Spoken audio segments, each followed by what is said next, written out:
It was, well, I won't go into the details, but... And Dutta, when you get a chance, let's get our guest back so that we can tell him that we're not going to do this. My body is very upset. Are you okay if I say in the main segment today we have a surprise roundtable? Yeah, whatever you want.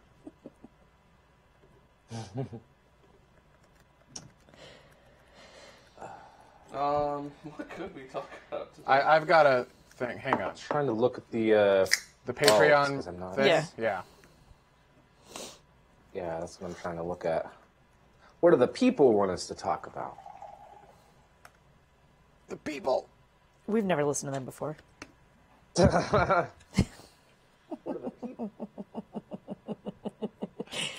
know, I'm kidding. So is this one of those things that's going to be explained to me off air, or? Hotel bandwidth. There's really nothing to explain off air. Gotcha.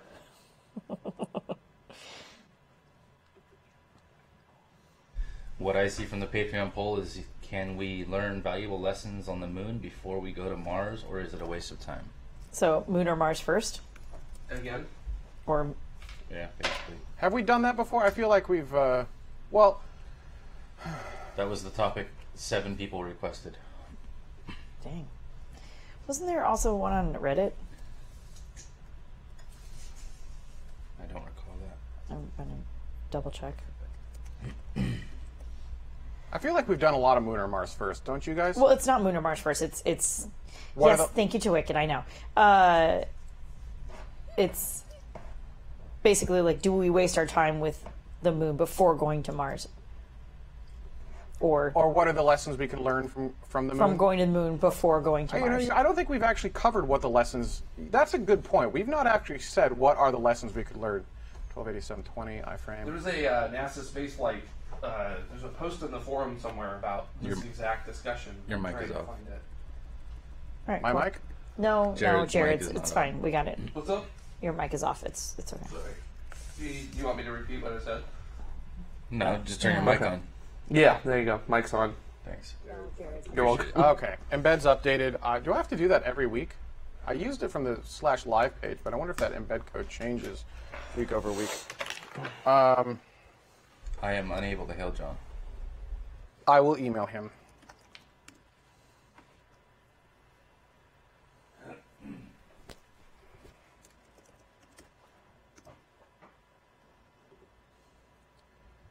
No, Reddit, I don't want to log in. Thanks for asking for the 8 millionth time.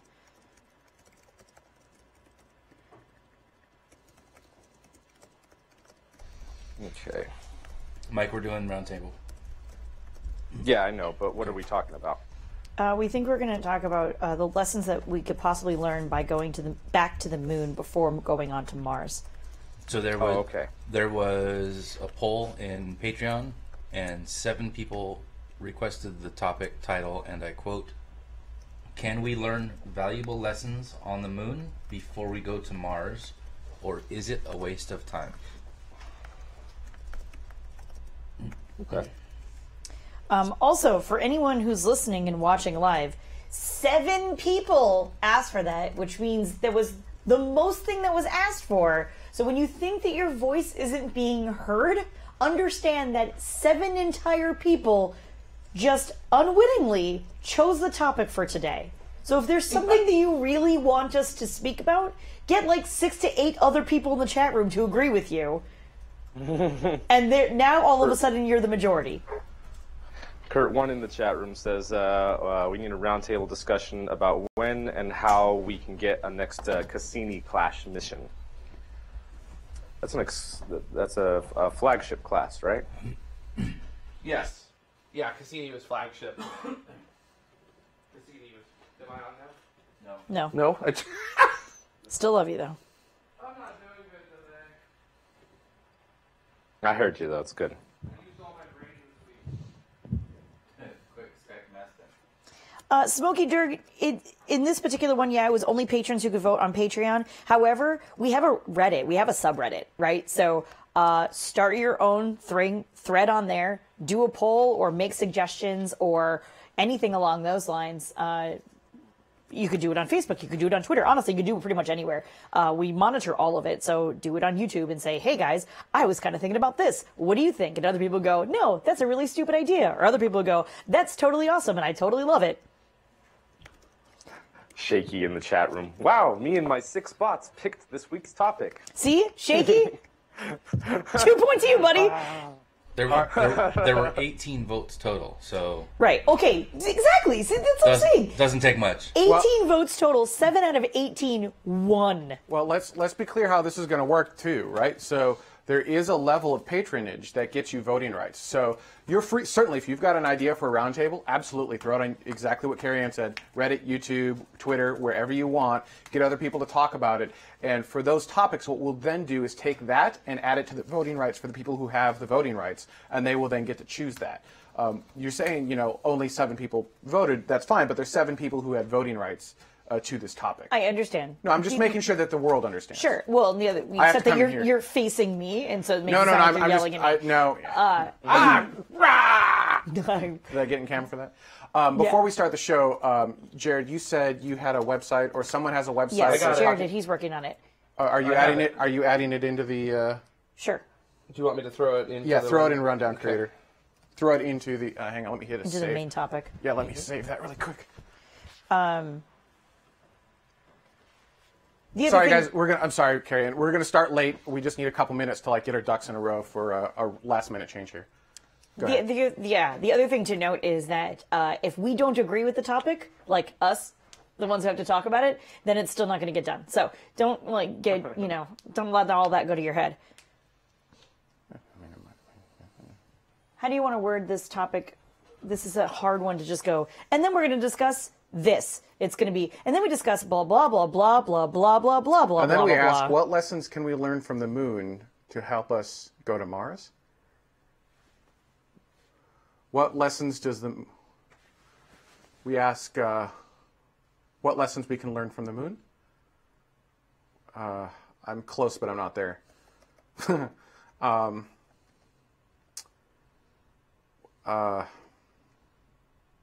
Mike, Jared, ideas? Dada? What are the lessons we can learn from going to the moon before going to Mars? Too wordy. What lessons can we learn by sending humans to the moon before sending humans to Mars? That's exactly what I'm trying to avoid. I love you though. What can we learn from going to the moon before Mars? Your mic is off again. Who, me? I turned it on. What the heck is going on here, man? I know, you move a lot. What does the moon want to teach us? Change your process because you keep doing the same Okay. thing. What does the moon want to teach us? What?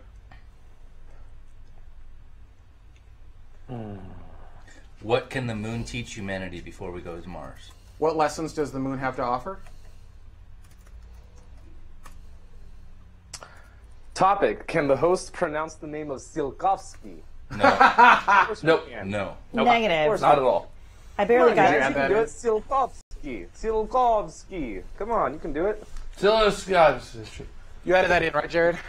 Yep, I threw it in the rundown. All right, I'm out of range. Can you mute me, Badada?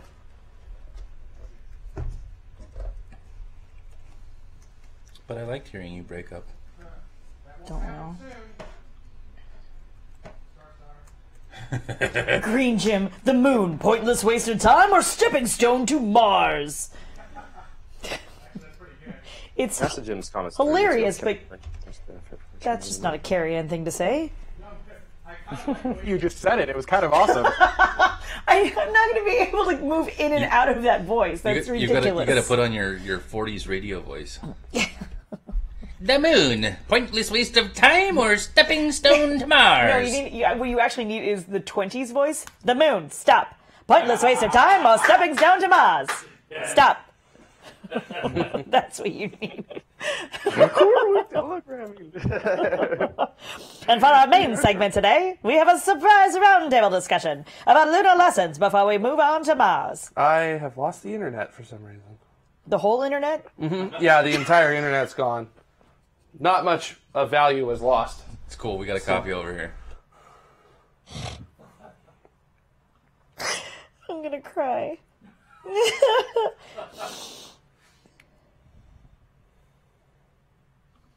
Ooh, We all know it's moon first. Question is, which moon? Ooh! In a weird way, that sounds slightly inappropriate, and I don't think I can do that. I have no connection, so. Where's the hammer? How Who's do got you a have no hammer? connection? You're connected. It's looking for network. Yeah, it just does that.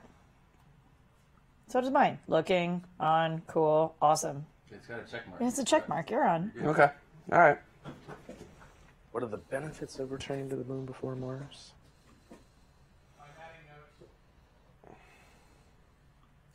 For our main segment Nope. today, we have a surprise roundtable discussion about lunar lessons before we go to Mars. Yes? Sounds good to me. Great.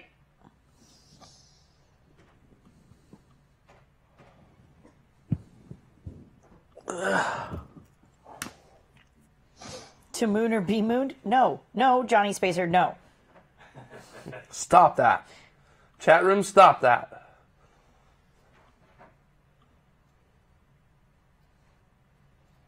To be fair, Sir Game-A-Lot, I do have a control button, an alt button, and a delete button.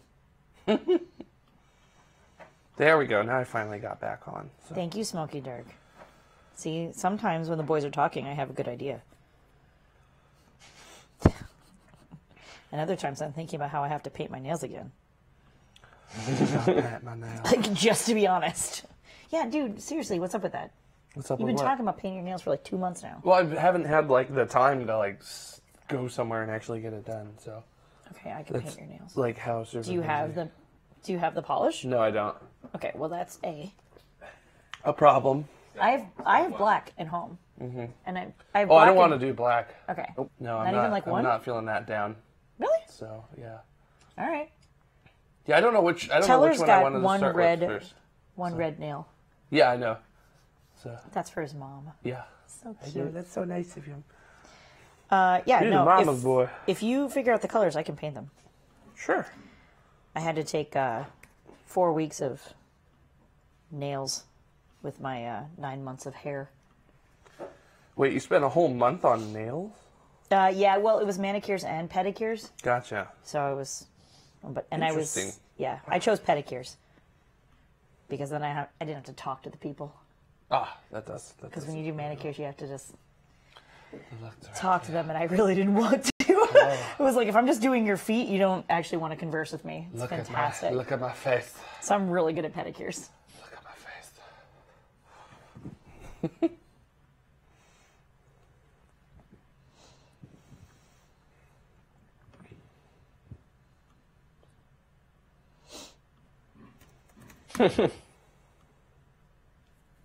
I live in Arizona, man. You gotta drink water. It's a matter of survival. Gotta stay hydrated. Everyone, I've updated. That's right.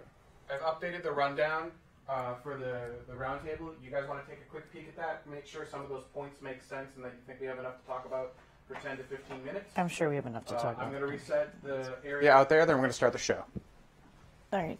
I have no idea where I'm going with that. Can I get Space Mike on the screen just so I can see it? See what the flickering's doing. Oh my God! Please don't die. No way. Welcome to the chaos. I am glad that we.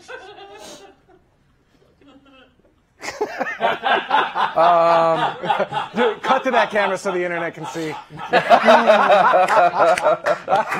Nice. Everybody. God, I hope somebody screenshots that. Oh my God, that's magical. That was kind of perfect.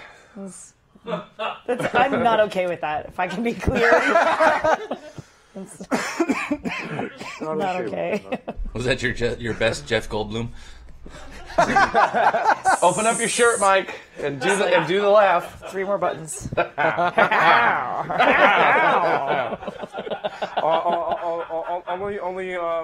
Only once we get to the. Well, never mind. Push-ups? Like So, this? I was gonna say only once we get to the 2,000 per show, but then it might happen. Yeah, no kidding. Careful with that. So, you guys dig up dinosaur bones? So I know that we're. Let's see here. This needs to go here. Nature. I know that we're finds a running way. late, but how late are we right now? 10 minutes. Okay, that's not terrible. Mike finds it's a not. way. 11. 11 minutes. Whatever. Damn you, Dutta! It was 10 when I said it was 10. Right, it's like 11 minutes and 11 seconds now. That's fine. I don't know if propulsive landing is a good one. No. I think it is because there's both yay and nay on it, and that's exactly what we should be discussing. Okay, about good, it. because See what saying? I'm you don't really, Yeah. no. Right, So, exactly. Yeah. Okay, cool. Yeah, no, I know thought why the you're- exact same thing when I saw it. It I was adds- like, that's the dumbest. Oh, wait, no, we should totally talk about that. Why is It that adds to dumb? the discussion. Okay, We're going to discuss it later, aren't we? I guess. Let's have the whole conversation now before we get on air.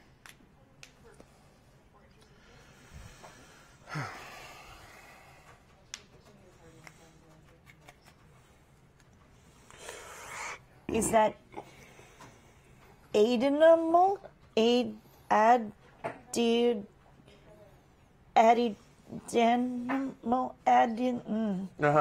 Right? You see the Twitch username?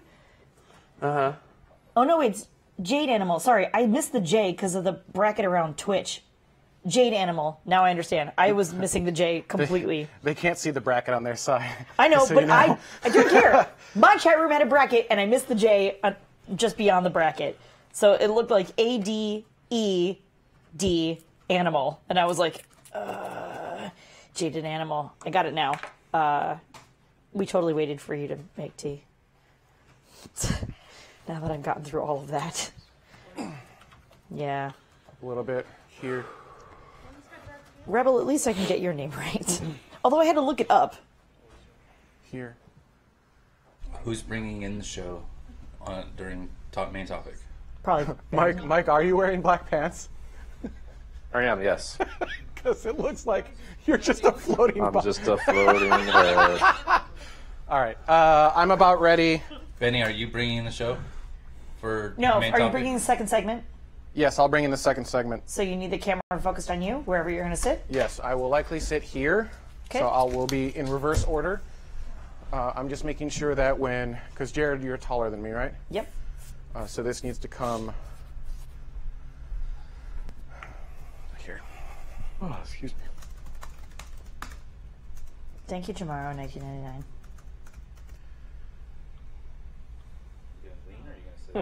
I will do both, knowing me. So I'll probably start like this, and then I'll start leaning in. And then when we're in round table, unfortunately, we don't have enough cameras to go tight on Carrie Ann, but we should have tight shot on Mike, tight You shot don't on need me, a tight shot on Carrie Ann. and a tight shot on Jared. It's really a wide shot on Carrie Ann. You know, the focus hasn't been working great for me, but if it does for you.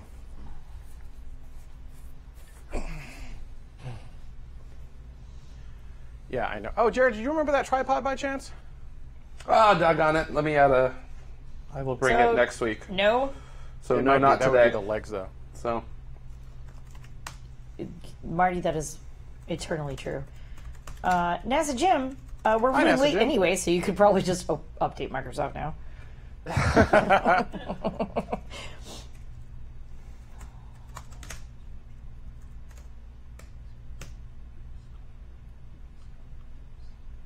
I Good. have All right, added great. that to my schedule.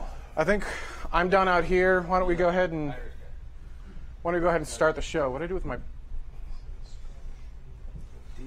What do I do with my iPad? My iPad. Let me just find my showmaker thing. Okay. How did I lose? Oh, it's right here. All right. Aww. I now have the most inappropriate shirt for this show. Oh, ha, ha, ha, ha, ha. Well, no, it applies because it's kind of hard to get. All right. start the Whatever, show. I can't wear it again now. What happened? Like, I this missed one's that. burnt. So yeah, so that shirt for those watching, the shirt was perfect for today's interview, which is how to terraform Venus and Mars. And she's got Occupy Mars that's getting terraformed on her shirt. It was a brilliant throw to the, but you can still. I mean, we'll get it back on the calendar. Well, I'm not stripping, so there's that. For new topic. Yeah. Do we need? You just need my name. I think that's it, right? Unless you want everyone's name, but I I don't. mean, we've already introduced us. In Yeah, we've already first introduced the segment. three of them, so just skip Ben's John and opening go straight to me. segment, yeah. Let's do it. Start the show. 15 minutes late, so 16. thanks. Show minus 15. You ready? I'm ready.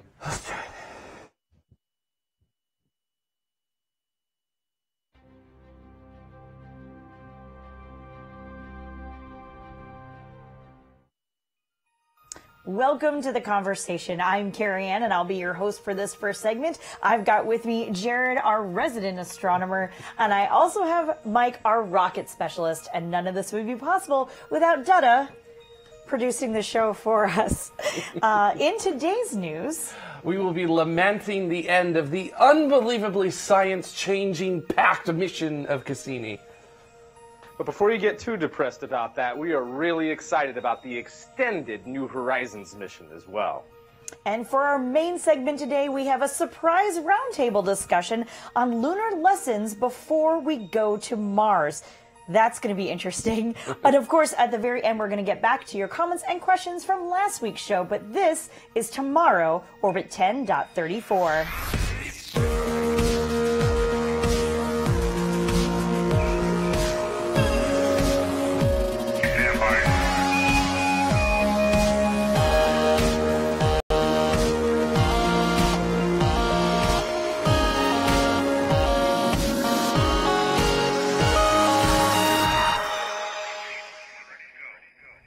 Of course, I want to make sure I give a huge thank you to our Patreon supporters. These people are of the escape velocity variety, and some of you have actually helped choose the topic for today's show, so thank you for that. You, of course, get your name in all three segments of the show, exclusive access to our Patreon-only hangouts, and so very much more. If you are interested in having a say in the show or just contributing in any way you can, head on over to patreon.com/TMRO. So, Mike, we do like to start off with launches if we've had any in the last week, which we've had, so I'm going to go ahead and throw to you. Yeah, so first off, we had a Proton launch, and this was the commercial international launch services type of launch for this, which was launching a communications satellite called Amazonas 5 for Hispasat. 6, 5, 4, 3, 2, 1.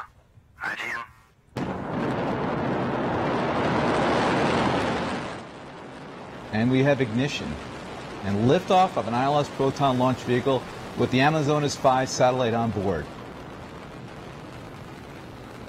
Now, of course, this launch took place from the Baikonur Cosmodrome on Monday, September 11th at 14:23 Coordinated Universal Time. And the payload for this, the Amazonas 5, is owned and operated by the Spanish-based Hispasat, as I said, and it's going to be relaying video signals and broadband connectivity across Latin America, or rather South America and Mexico. And the satellite itself was built in California, though, by the California-based Space Systems Loral. Now, around 2 minutes into the flight, the Proton M first stage separated, and the second stage continued to carry the payload into orbit. And interesting, like many of the Russian rocket designs, the upper stages will actually begin firing before they actually separate from the stage below it, which I think is really cool. But after the second and third stages were spent, the Breeze M upper stage ignited around 11 minutes into flight, and the Breeze M would go on to fire 4 more times to place the Amazonas 5 into a geosynchronous transfer orbit. With an apogee, or a high point, of 35,286 kilometers, a perigee, or a low point, of 4,450 kilometers, and an inclination of 22.9 degrees to the equator. And interestingly, the fifth and final burn was to actually change the inclination from around 61 degrees that they initially launched from to around 22.9 degrees relative to the equator. So for this launch, those burns for the Breeze M took place over 9 hours, and the entire launch was successful, and Hispasat has reported that the satellite is healthy and everything seems to be a success with it. So very cool to see that. This was the second commercial launch of a Proton this year. Yeah, that's really cool. And they're always so interesting. They, shooting off the pad and all that other fun stuff. And as somebody else mentioned, the timeline kind of on the side of their broadcast there was, that's always fun. I always like to see those sorts of things. That's helpful. I wonder where they got it from. Yeah, I can't imagine. That's so weird. But there was also another launch, a Soyuz launch, which is really exciting. Why don't you tell us a little bit more about that? Two Russian rocket launches in the same week, Proton and then a Soyuz. But this Soyuz was the Soyuz FG with a new crew headed for the International Space Station. Get ready for that.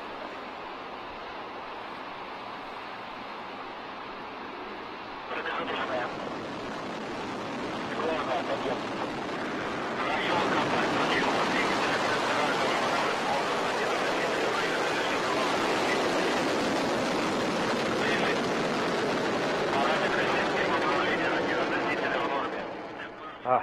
Love that shot of seeing the people there taking pictures.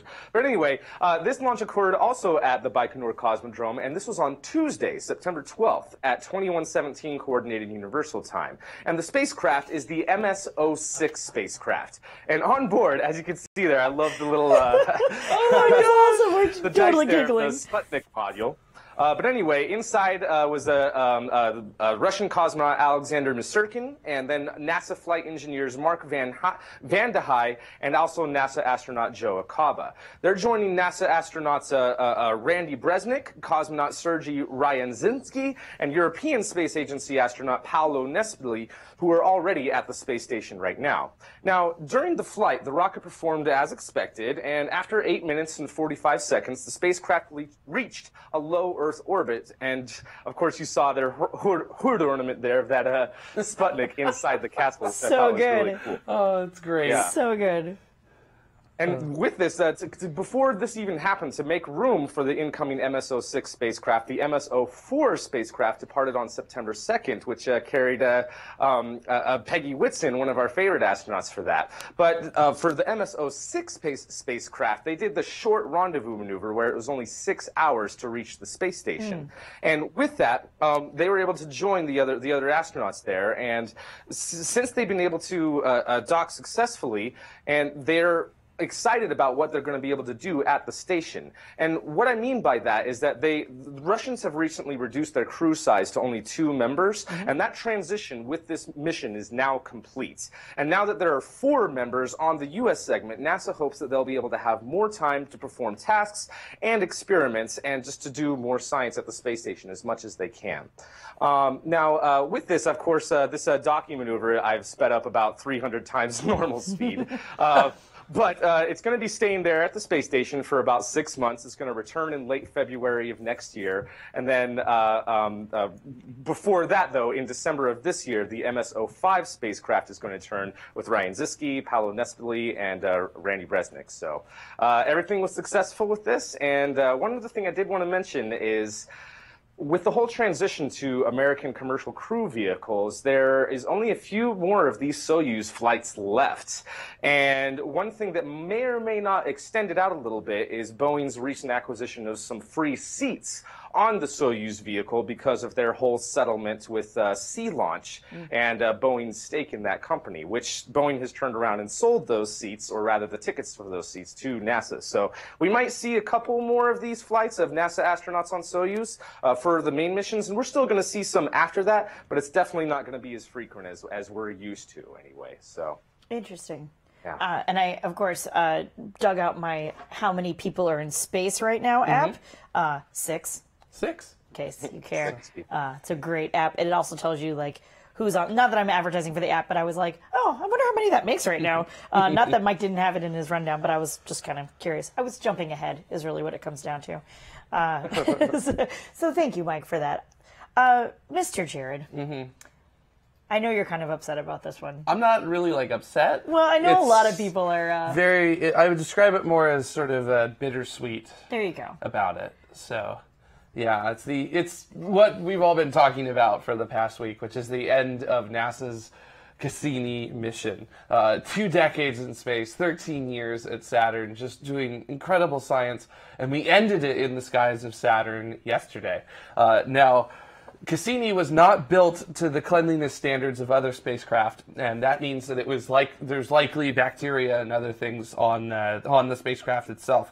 And the possibility of habitable environments being potentially contaminated by whatever may be on Cassini due to an accidental impact of the spacecraft into a celestial body. The mission planners executed a long-held plan finally yesterday, which was disposal of Cassini via entry into Saturn's atmosphere. So it occurred at 10:32 Coordinated Universal Time yesterday, September 15th, 2017. And Cassini did exactly what it was supposed to, plunging into Saturn's atmosphere while continuously sending back data from 8 instruments that were on board. This allowed us to sample Saturn's atmosphere directly for the first time, and the signals for all of this, they move at the speed of light. So because of that distance and the speed limit of the speed of light itself, it took 83 minutes for those signals to reach Earth, which they eventually did at 11:55 Coordinated Universal Time. Now, atmospheric entry occurred about 1,300 kilometers above the cloud tops, and Cassini was moving at 124,000 kilometers an hour when it entered the atmosphere. Now, Cassini's onboard thrusters fought to keep the high-gain antenna aligned at Earth, and it was originally predicted it would only be able to do that for 60 seconds. It ended up actually doing that for 100 seconds, which tells us that Saturn's atmosphere was a little bit thinner, a little bit less dense than we were expecting it to be. But after about 100 seconds, the signal was lost. Now, Cassini was likely tumbling out of control when we lost that signal, and within 45 seconds, it would have vaporized in Saturn's atmosphere, becoming a part of the planet that it studied for over a decade. Now, there were over 1,500 personnel who worked on the mission that gathered at NASA's Jet Propulsion Laboratory in Pasadena to witness the end. And what an end it was. So sad to see that. Basically, the way we watched it was this. We watched the X-band and the S-band communications from Cassini come in, and the X-band dropped out first, which was expected, and then finally the more robust S-band dropped out, and that was it. End of mission. So what a way to go after such an incredible scientific mission at Saturn, really changing a lot of the fundamental science and our general understanding of how the outer solar system works. So just hats off to JPL and everyone at NASA, and of course the European Space Agency, who were major collaborators on the Cassini mission as well. So nice. The Huygens probe. Yep. Mm-hmm. Oh yeah, exactly. I know that we've gotten the data back, but I assume we're still sifting through a lot of the information. Yeah, actually, some of the project scientists on Cassini were saying that the data alone from yesterday, that 100 seconds in Saturn's atmosphere, they may be working on that for 5 to 10 years with as rich as the data is going to be. Wow. And that's just continuously pulling things, learning from that data out of it. So that's how good the data was that came back, apparently. So nice. Yeah. So, nice. Wow. Great That's job. Really cool. Thank you, Cassini. Yeah. All right. So, Mike, New Horizons has got some interesting news. Why don't you fill us in on what's going on over there? Yeah, so as many of you know, New Horizons has had a mission extension to go see another Kuiper Belt object. And while it's about a year away from the flyby of that object, there have been a couple of new updates, and there might be some potentially some more targets after this Kuiper Belt object that New Horizons will be able to go look at. So this is really exciting. And this comes from Alan Stern, the principal investigator of this. Now, New Horizons, which completed its primary mission with the July 2015 flyby of the dwarf planet Pluto, is currently on the way to the Kuiper Belt object known as 2014 MU69. And it's scheduled to do its closest flyby on January 1st of 2019. Now, Alan Stern has said that the flyby of MU69 will take the spacecraft much closer to the object than the 2015 flyby of Pluto. And it's going to come within 3,500 kilometers of MU69 compared to the 12,500 kilometers for the Pluto flyby. Now, there is little known about the object itself, but with some recent observations that they've been doing with Hubble, they noticed an occultation of this object, 2014 MU69. And as part of an effort to identify what it is and what it's made out of, what they did is, over this past summer, there have been some studies that suggested, due to this occultation of a distant star, that gave their first estimate of what the shape of the object is. And Alan Stern said that they expected an ellipsoid, but it rather looks like it's either a double-lobed object or that it's two objects, a binary object that are orbiting each other. Now, in addition to the 2014 MU69 flyby, New Horizons is making more distant observations of dozens of the other Kuiper Belt objects, including Eris, Makemake, Haumea. But there is enough fuel on board to keep the spacecraft going for another 20 years. And NASA is studying more potential flybys. And Even though right now it's only scheduled to extend the mission to 2021, just like Alan Stern said, it could keep going for much longer than that. So they're hoping to not only keep studying Kuiper Belt objects, but maybe even get out as far to the Oort cloud and start studying some of those icy objects. And what you see on screen is an artist rendition coming out of JPL of what this MU69 object might actually be, now that we think that it might actually be 2 objects, or at least there's something weird about it for sure, and New Horizons is going to confirm what that is. But I'm hoping that New Horizons gets even more targets and is able to have a much longer life. I'd hope we keep going with it as far as we can, like we have with the Voyager probes. That's my hope. My understanding of the limitation on New Horizons is the overall power of its communications package. It's not the overall power from the nuclear battery on board. The Voyager spacecraft are putting out somewhere on the order of about 30 to 35 watts of power at this point with their communications packages. And New Horizons communication package puts out 12 watts of power, which is, significantly less than Voyager is. So. And yeah, I'm really looking forward to this flyby. Even with plenty of fuel, we're just going to lose signal with it eventually. Yeah, essentially, it'll be the signal that we lose first, not the actual power to the spacecraft. So, and I'm really looking forward to this because we've never looked at a classical Kuiper Belt object up close, and that's going to be January 1st, 2019. So.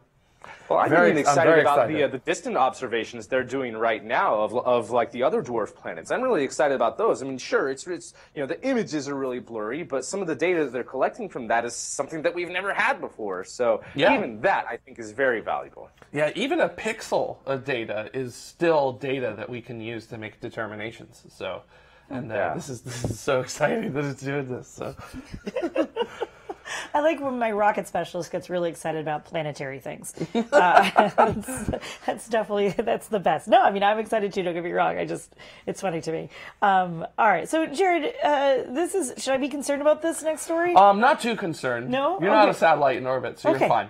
So. All right, good, just checking. Yeah. Some unexpected solar flares. Yes. Tell me what's going on. The sun is acting up a little bit, and that's a little unusual, not unprecedented, but it's slightly unexpected because the sun is currently in what's known as solar minimum. That is the low point during the 11-year solar cycle, known as solar maximum. The activity, as we said, is not unprecedented, but it's still unusual that it's actually happening. And last week, over a 48-hour period, the sun popped off 3 particularly strong solar flares. They were in the highest rating on the scale that we have for the total amount of energy from a solar flare coming out, which is known as an X-class solar flare. Now, the largest of these occurred at 1300 UTC on September 6th. This particular flare was the most powerful flare to have occurred in over a decade, and the 8th most powerful flare to have been detected since we started monitoring flare strength directly in 1996. Now, solar flares are of particular concern for satellite operators, as the high energy particles from them can bombard the electronics on board, overload those electronics, and basically destroy them. The astronauts in space outside of the Earth's magnetic field are subject to extra radiation and would have to shelter in place inside of a radiation-hardened module. Now, for our astronauts on the International Space Station, they didn't particularly have to worry about this. They weren't asked to move. There are actually certain modules on the International Space Station that have skin that's a little bit thicker to allow radiation shielding from that. But they weren't asked to move to those modules. But for us here on the surface of the Earth, we are not directly affected by solar flares. But things like loss of GPS signals and radio communications and other things can indirectly affect us here on the surface. But luckily, at least in terms of GPS, nothing really happened. With ham radio, though, it was very interesting. There was a near global communications blackout with certain wavelengths on amateur radio. So that was a particularly interesting day for all those folks that were doing that. Yeah, totally. Would this then eventually well, I was going to say down the road, but I guess that's not the way it works, create more aurora borealis? Oh, yes, it did. It actually did generate what would be known as a geomagnetic storm, which led to some of that radio blackout in the bands that amateur radio enthusiasts use. And in addition to that, the aurora borealis and the aurora australis really definitely kicked it up a notch during that as well. So if you ever really want to see pretty aurora, wait for a really big solar flare to pop off right at the Earth. Then book your tickets and go take a look at it. How long does that take between the solar flare and the aurora borealis? So the arrival of those high-energy particles can take anywhere from 48 to 96 hours. Okay. So it depends on how fast it comes off of the sun, and each flare typically is at a different velocity than another flare is. So they're all different. So. Interesting. I have a question too, if I may. When was the last solar maximum? And is this X-class flare an indication that the seasons have changed at Sol or are beginning to change? So the last solar maximum was in 2011.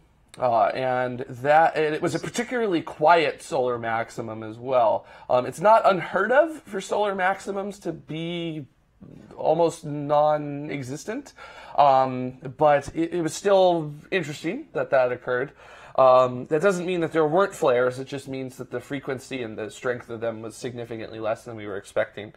Something like this occurring, there's nothing really indicative yet that says that the sun is switching gears and ramping up to solar maximum. Or basically, there's nothing that says that the thing that drives the solar cycle, which is the sun's magnetic field, is at the point yet where we're going to start going into solar maximum during that 11-year cycle. But it is definitely something to keep an eye on in terms of just general operations of things in space. Because when things like this happen, satellite operators are told immediately, because even satellites in geosynchronous orbit end up going outside of the Earth's magnetic field when they go on the side that's facing the sun.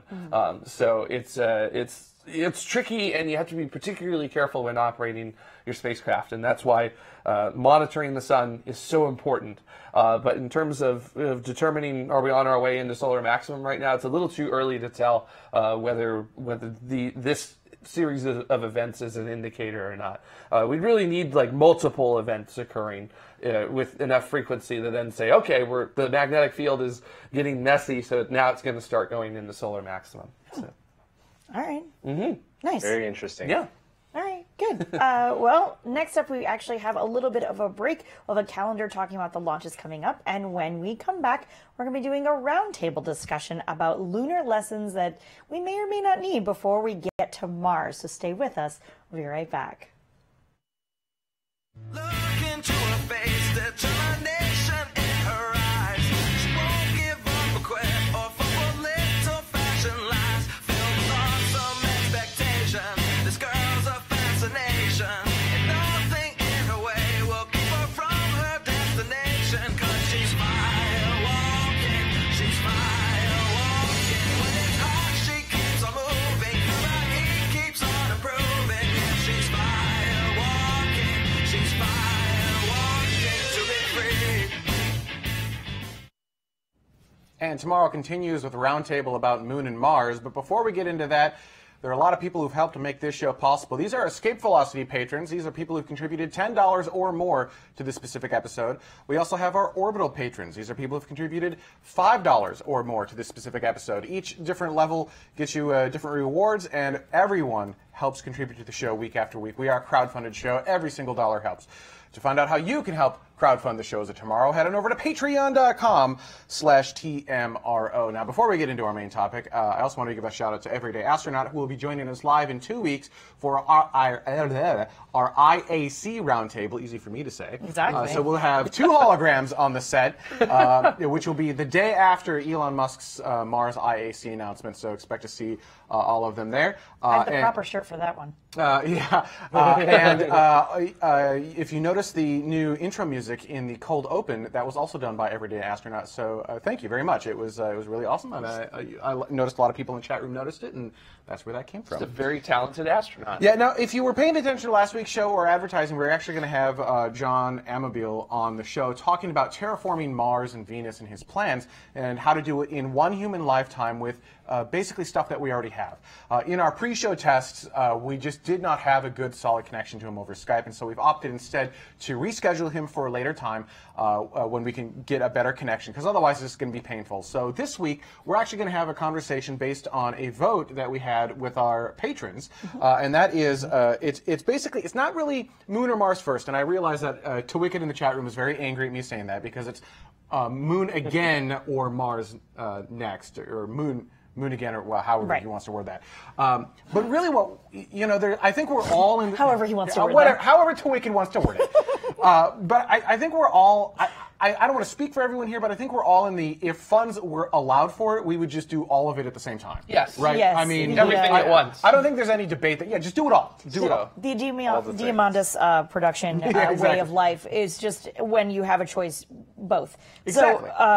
So, But assuming that's not realistic, right? Sure. Assuming that it's really sounding like we're going to be going to the moon next, right? and when we next, say we mean humans. Humans. Just to be really clear. It sounds Yes. more like humanity is going to the moon. So again, right? But this time possibly to stay. And so, there's this debate as to should we even bother going to the moon? What lessons do you learn on the moon? What's the point of doing that? You should just go straight to Mars. We've already been to the moon, so it doesn't matter. So I think we should. We thought it would be actually a pretty decent roundtable just to talk about, well, what lessons can we learn from going to the moon? Why would maybe going to the moon be a decent thing? And I'll actually, I've got a series of notes here, but my favorite answer is always actually Carrie Ann's. And I think you know which one I'm talking about. I'll let you describe that one.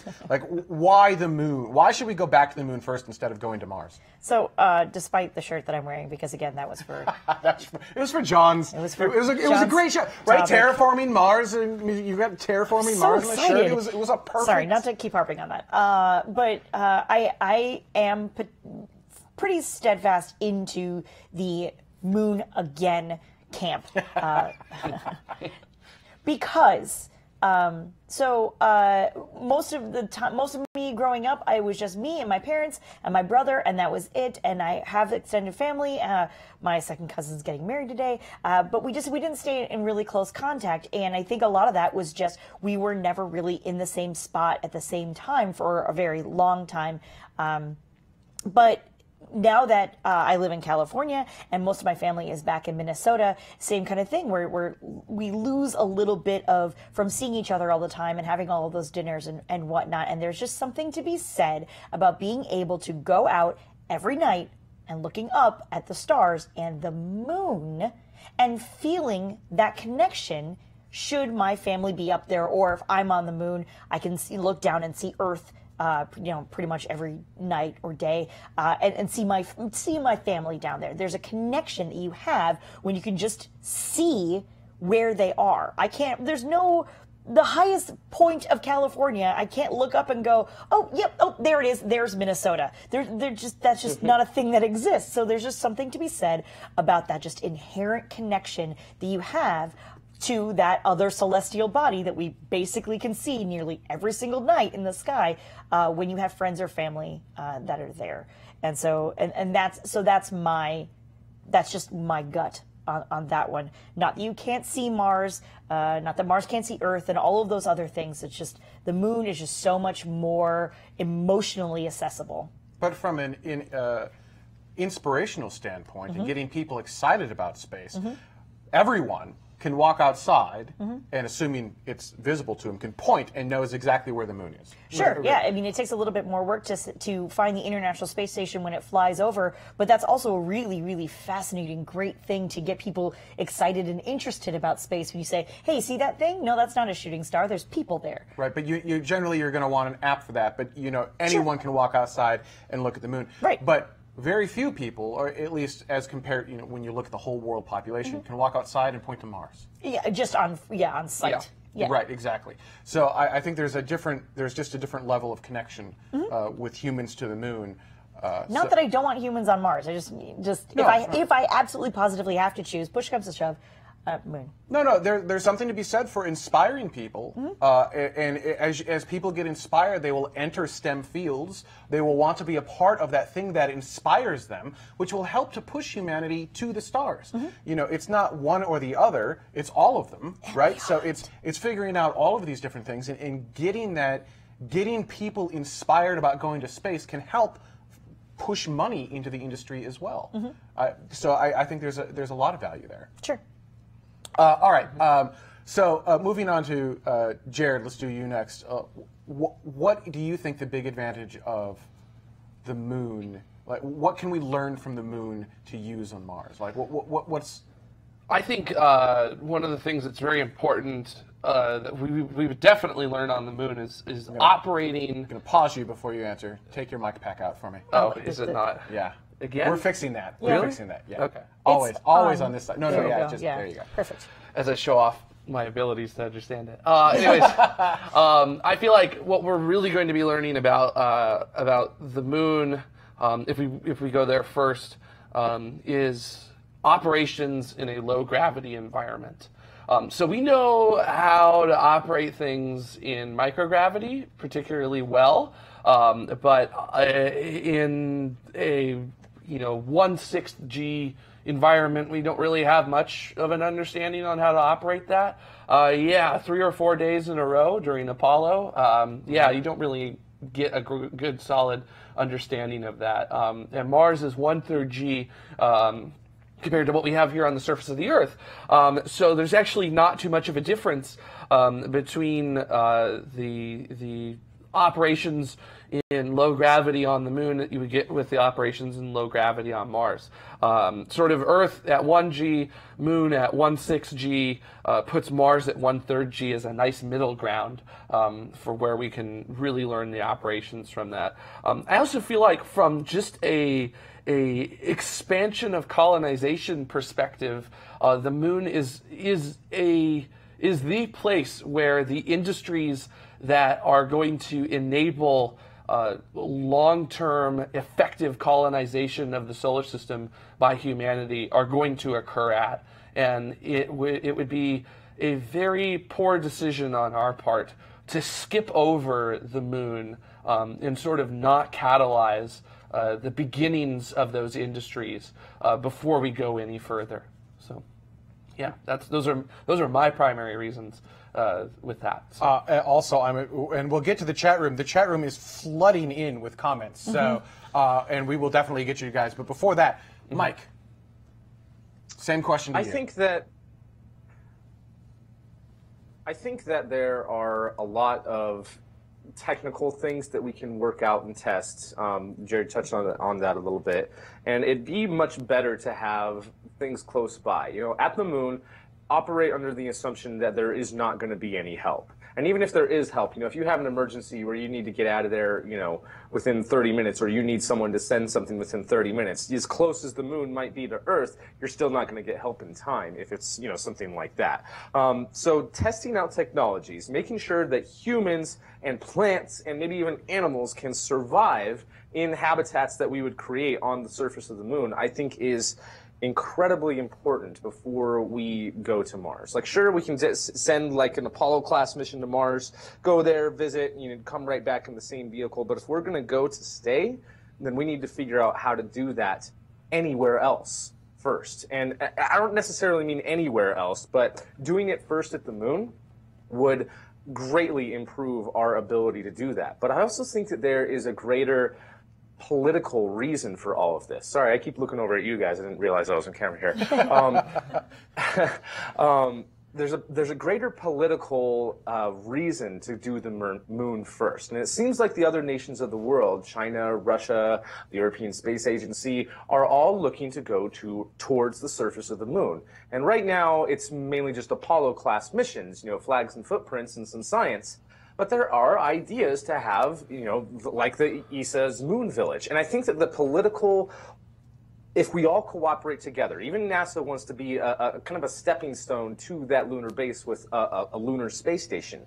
If we are all cooperating politically to do this goal, not only will we be able to get to Mars much faster, but if we are all working together for it, I think that will be the kind of framework that will be needed for colonies in the future, that people from all sorts of different cultures and countries from around Earth can live together and work together in space, whether it be on the moon or on Mars or Titan or on Enceladus or anywhere else in our solar system or in space.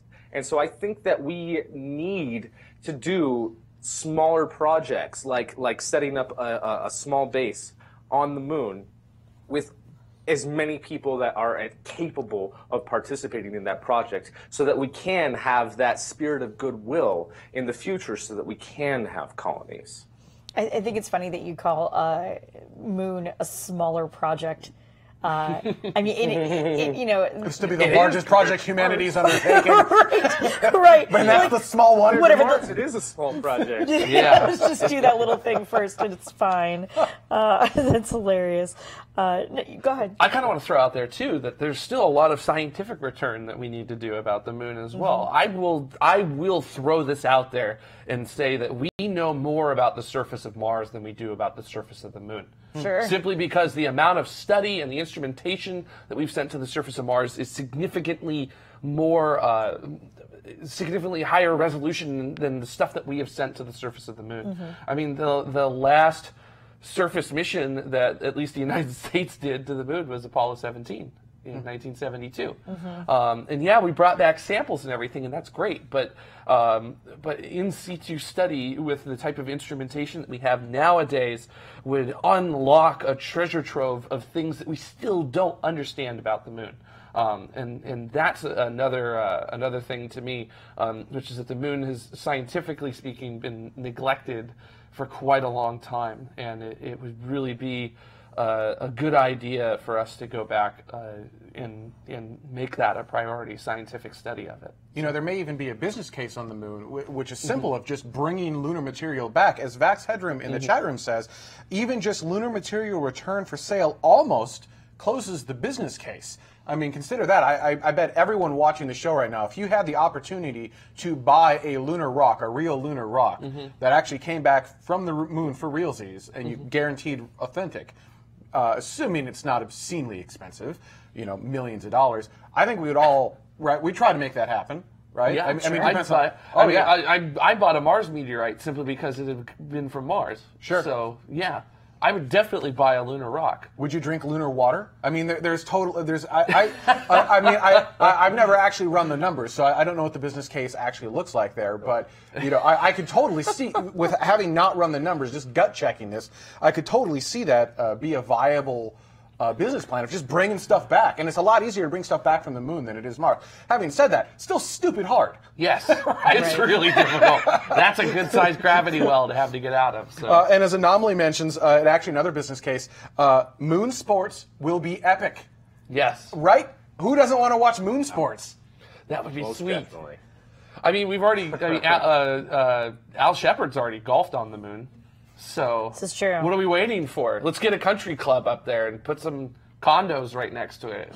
Now, NASA, gentrify the moon. NASA Jim has a slightly different approach. He says, orbit the moon before Mars, but creating a settlement on the surface is the wrong technology. Ooh. So let's talk to that for a moment, right? Because there are advantages to having an orbital way station of sorts, kind of at the moon, which you can actually then use as potentially a launch post to other places in the solar system. You're no longer within Earth's gravity well, so you use it as a kind of a fuel depot, things like that. But what do you... We'll kind of go down. Actually, we'll go backwards. We'll start with Mike. What do you think of that idea? Let's not land on the moon. Let's just orbit the moon, use an outpost there, and use that as a launching point for other locations. I think that the goal could be achieved either way, and even with NASA's plan of having their Deep Space Gateway around the moon is for the Mars program. The whole purpose of doing that is so that they can test out at least one of the habitats that they want to use to go to Mars, to test it out there first for several years before sending any humans or any habitats to Mars, so that we can make sure that we can survive, that astronauts and cosmonauts, and taikonauts even, could survive a trip to Mars. That's the whole point of doing this whole deep space gateway, and why I'm actually happy with the plan that NASA has finally come out with of how to test those technologies before we get there. Because we've been hearing now for over 10 years now that we're going to be going to Mars, but there hasn't been a plan, and there hasn't been a technology plan of how are we going to get those technologies? How are we going to test out the stuff to ensure survival of our astronauts that we send? And so I think that it might not matter. I don't think it really does matter whether we have something in orbit around the moon or on the surface of the moon. I think that we should do both, because having something orbiting around the moon, yes, we can test out the spacecraft for the transit back and forth between Earth and Mars. But if we plan on going to the surface of Mars and surviving there, even though the conditions are wildly different because Mars does have a small atmosphere, we still need to figure out both those types of habitats. We need to figure out, whether we're using microgravity, which we probably aren't going to have artificial gravity for the first, Mars missions. So have a microgravity habitat that you can survive in. Great. And then have a minimal gravity habitat that you can survive in, which we could test out on the moon. So I think this goes back to our whole opinion of when given the option, choose both. I would like to do both because there are different things that could be applied for both the spacecraft to get to Mars and whatever habitat the astronauts would be in on the surface of Mars. So. Anomaly in the chat room says International Space Station missions were analogs for the trip to Mars. Missions to the moon will be analogs for missions on the surface of Mars. Mm-hmm. So I think that ties to Space Mike's point quite well, right? You kind of want both.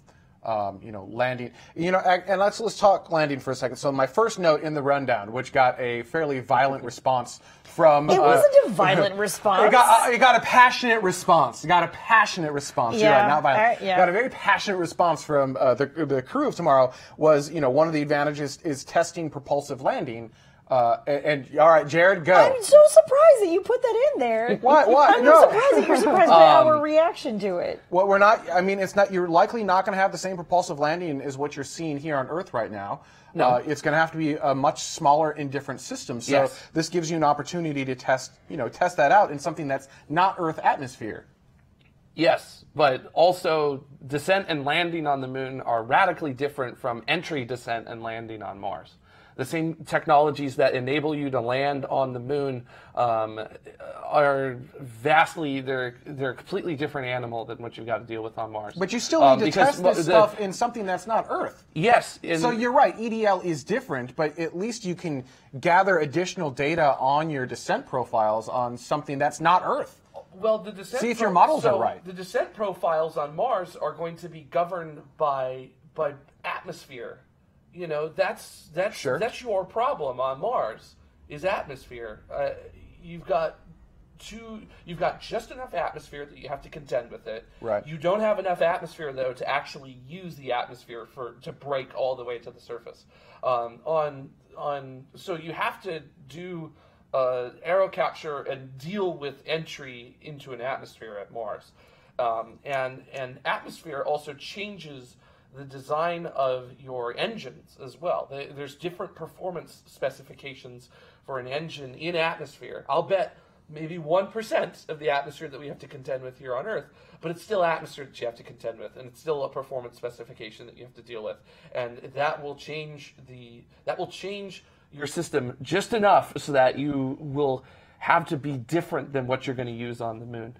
You can test subsystems on your lunar spacecraft that you can then put on a Mars spacecraft. You can test your entire model. If you model something out for an entry, descent, and landing on the moon, and it tests out exactly as you thought it did, that tells you your models are correct, and you can probably then apply similar concepts to Mars. Now, you're dealing with some atmosphere, right? Exactly as you said. But at least now you're going, okay, what I'm expecting of my spacecraft is exactly what I think it should be.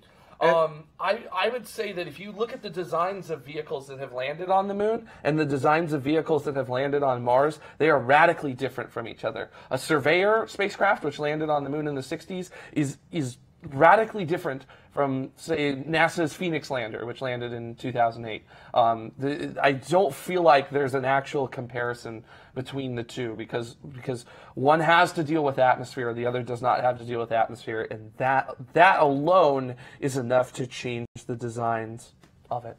So where it becomes very difficult to take what worked on the moon and attach it to your Mars lander and use that specifically as what you're going to do. You have to have that change in order to contend with the landing profile that you're going to have to do on Mars. That's fair. Kay McCoy in the chat room says, I feel this conversation always sort of skirts the overall question of what the point of going to Mars or the moon or space exploration in general is.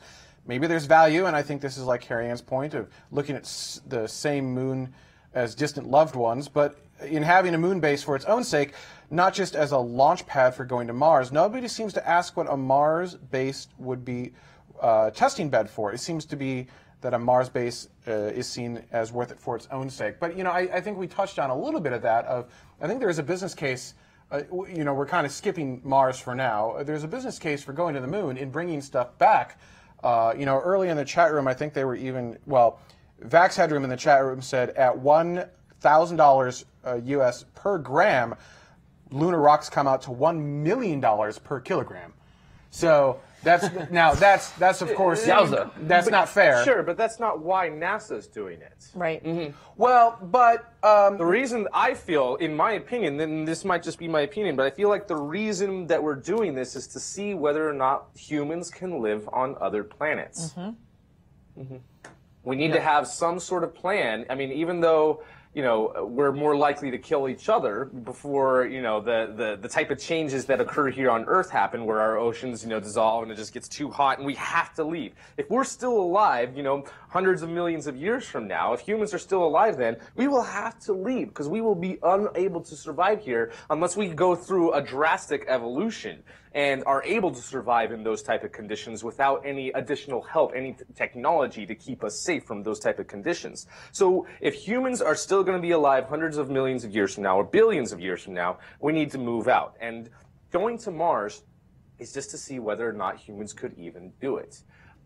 That's what I think, anyway. Yeah, I think in general, I understand exactly what you're saying because it does sort of feel like we're skirting around the issue or curtailing the issue of why are we doing this. And I think the underlying theme, the underlying understanding, and the underlying purpose in general is that sort of thought process is we need to get off this rock. We need a backup of humanity, and we need to make sure that we know how to do it because we know we need to get out there for multitude of reasons. One of which is we're explorers, and we're just going to be dumb enough to do it, right? There's a whole bunch of us down here that look up into the sky and go, I don't care what's happening. I want to go out there. I want to go to there. Right. Yeah. Those of us who grew up on Star Trek and Star Wars and all those sorts of things of getting out there and exploring and doing and being, and whether it's the first, the last, the next, whatever it is, that there's that need inside a lot of us to go out there and do it anyway. But then the purpose, the underlying purpose of that is because we have to at some point, whether it's by our doing or, nature. Earth as a rock will be okay. But these tiny little organisms, us living on this rock, we're not going to be okay at some point. We need to figure out how to keep doing what it is that we're doing. And these are just the underlying, the teeniest, tiniest of baby steps to get onto the moon, to get onto Mars, to get onto Mars's moons and beyond there, to continue to do these things that we want to do. And I think that it goes unsaid a lot because for a lot of us who feel this way, we don't need to say that. That's just sort of a given. Does that make any sense? It's already there. It already exists. That's already the part of the end game. So we don't need to keep restating that at the very beginning of the conversation. Go ahead, Mike. And to kind of touch on that, we might not be able to help it. It might just be within our instincts. Let's talk about human history for just a second. Human beings, Homo sapiens, have existed for roughly 200,000 years, but we haven't settled and actually, built up our civilizations up until, roughly anywhere between 12 to 6,000 years ago. So for most of our human history, which is just a blip compared to the history of the Earth itself, we've been nomads, wandering around the Earth, hunting, gathering, collecting, and slowly building up our culture. So, we might not be able to help it. This might be an instinctual need to get out and explore and to go other places. I think, and taking this back home, and a less idealistic approach to it, and building off of a comment from the chat room. This is from our Twitch channel from Scrap Catastrophe, saying it's not so much about learning to live on Mars by going to the moon first, just that establishing an industry on the moon could facilitate our expansion to the solar system in total. But in pulling part of that comment out, there is industry to be had here, right? Mm-hmm. We talk about all the really great things like we want to be explorers and everything else. There are business cases to be had on the moon and on Mars. And so, figuring those things out and actually making money at this and showing, money can be made in space. You look at Blue Origin and SpaceX, they're showing, money can be made on launchers. And now you see just a slew of launchers showing up, doing different things. Not all of them will survive, but it's showing that there's a business case here. And when you put money into it, it allows you to do those other cool things, the more idealistic, ideological. Yeah, I'm just combine words. Things that we, as a space community, we are in it for, but maybe not everyone else is. Sure. So it all goes hand in hand. And there's probably business cases right now to use the moon that we can't even think about. Like when the transistor first came out, nobody really knew what to do with it. I don't think anybody could have predicted that the transistor was going to do what it's done to revolutionize society. So who knows what business case we can't even think about right now is occurring with what may eventually help with our future on the moon. Expanding on that, Icarus Factor from the chat room said, also the moon is good for testbed for quantum communication. This would be needed for fast communication on Mars, so real-time internet would be reality on Mars. So using the technologies we're going to need to deliver so that we get decent things, standards of living on Moon and on Mars, will have applications back here on Earth, and it will make your internet faster. It will make your internet cheaper. It will open up new doors to things that you didn't even know you needed or wanted to have. Go back to 1990, for those of you old enough. You didn't even know you wanted the internet. Yeah. You didn't know how it would change society. You go back to the Apollo era, you didn't know that you wanted a transistor. You didn't even know you wanted a computer that could fit on your desk at that point, right? These are things that Apollo helped with. Now, everyone's mocking me at this point because you know that I'm not a huge fan of, what am I trying to say? Spin-offs. Spin-offs. But you need to understand, my thing is you shouldn't do a mission solely for the spin-offs. I'm okay with spin-offs, but you can't justify the mission by, we should do this mission because of the spin-offs. That's my thing. I am not anti-spin-offs. So, we did Apollo not for the spin-offs. We did Apollo for some interesting reasons, and that right, and we're going to go to the moon not for spin-off technology, but it is an advantage. There are going to be incredible things that will come out of the moon, and even more incredible things that will come out of Mars as we continue to force and push technology. Vax Headroom, Ben is wrong. Thanks.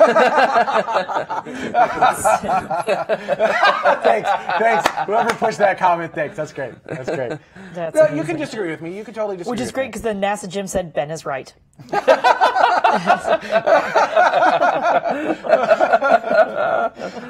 No, it's the meaning. It's the meaning behind the mission. Typically, right? Ben is both. So there's that. Yeah.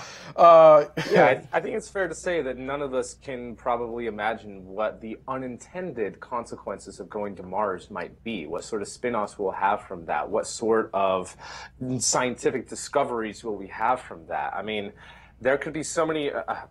well, I could go wild. Just like I said, none of us know what those potential things could be, but just dreaming about it gets me excited. Citizen, I think this will be one of our last questions that we bring up. Citizen 75992 asks, can we have a self-sustaining colony on the moon?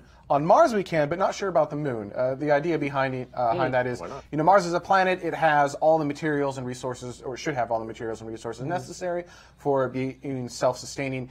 Mars may even be able to be terraformed, so your shirt works at this point. Hey, thanks for that callback. I appreciate it. So, terraform Mars, bring oceans, probably not in our... Well, yeah, actually...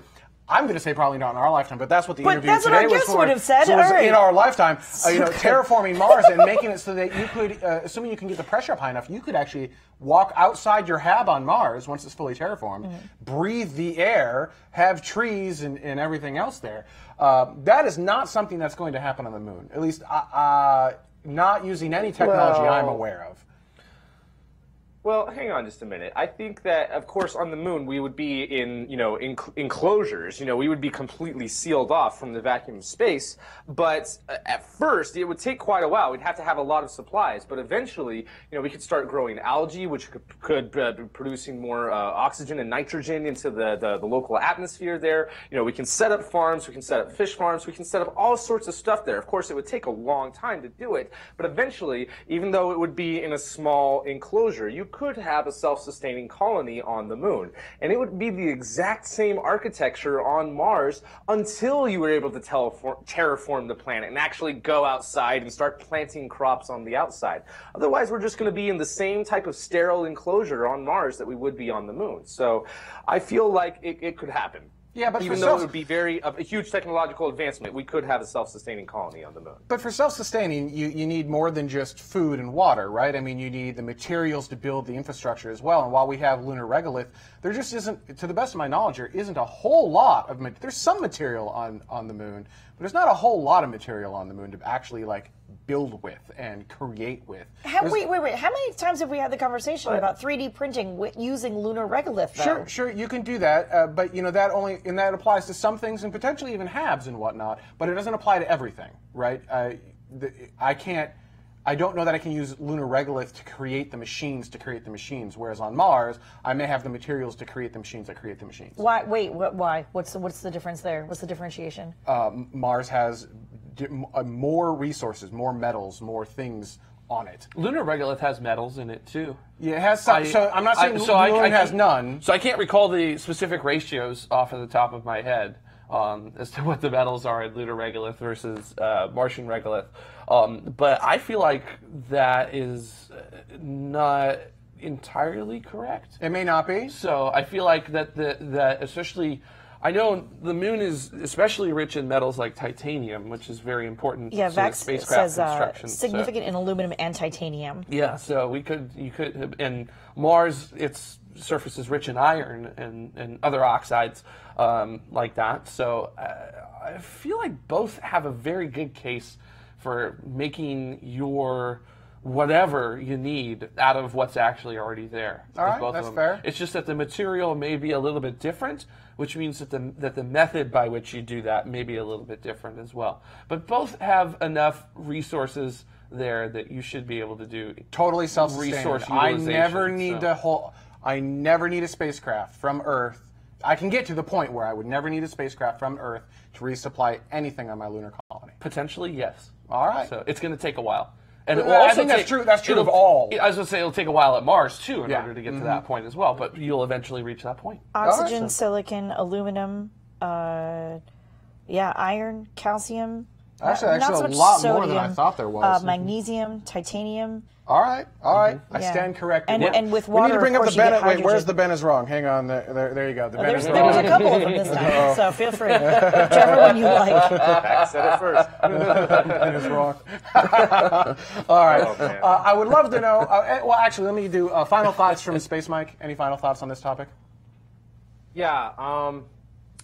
This is something that I think that we really need to do and that we really need to do together. I really want to encourage people to support the plan of doing the Deep Space Gateway and supporting other countries in going to the surface of the moon so that we can have the partnerships needed to go to Mars together as a species, not just as America or as NASA, but as a species.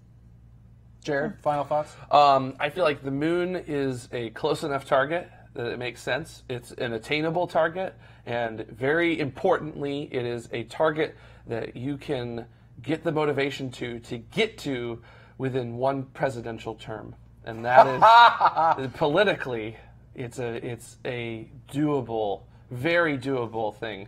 It's not something that you kick the can 20 years down the road and let some other poor sap 2 or 3 administrations down the road try and figure out. It's something you can actually do in one administration if you really have the political will to do it. We know this because we almost did it. Mm-hmm. Yep. Yeah.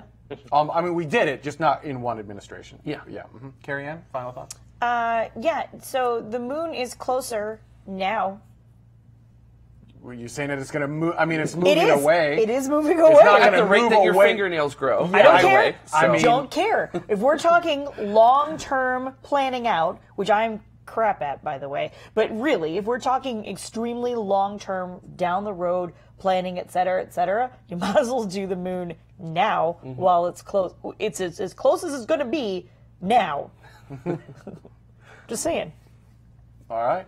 And I'd love to know your thoughts on this topic as well. You know, what do you think the advantages of the moon are? Why should we be going to the moon? What are the business cases for the moon? You know, how can these companies make money? And how can we use the moon as a test bed for Mars? What are some of the cases behind that? Or do you totally disagree with this? There are some people who are saying, you know what? No, go straight to Mars. Skip the moon. We've already done the moon. Don't do that.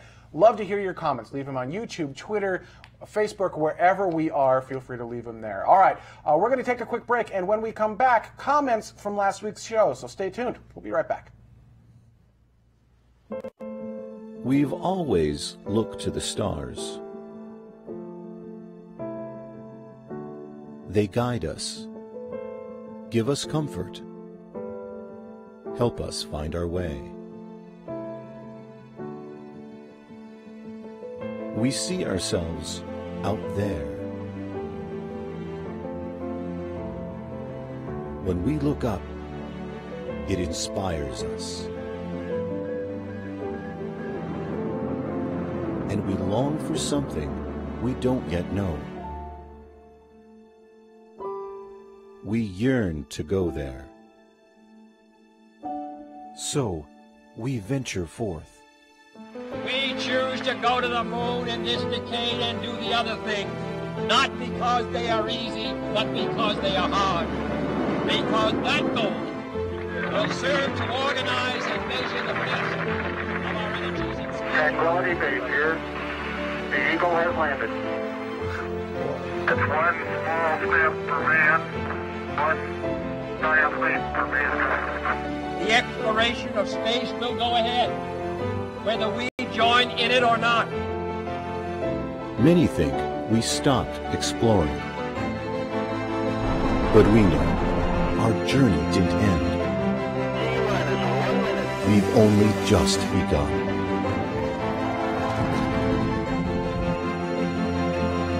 Orion is functioning perfectly at this point.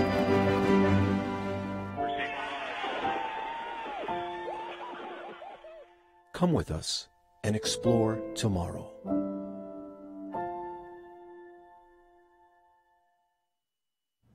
Tomorrow continues with comments from last week's show, but before that, a thank you to everyone who's made this show possible. These are people who've contributed $10 or more to this specific episode. There are Escape Velocity patrons. We also have our Orbital patrons at $5 or more to this specific episode, and our Suborbital patrons at $2.50 or more to this episode. To find out how you can help crowdfund the shows of tomorrow and get your name in the show, head on over to patreon.com/TMRO.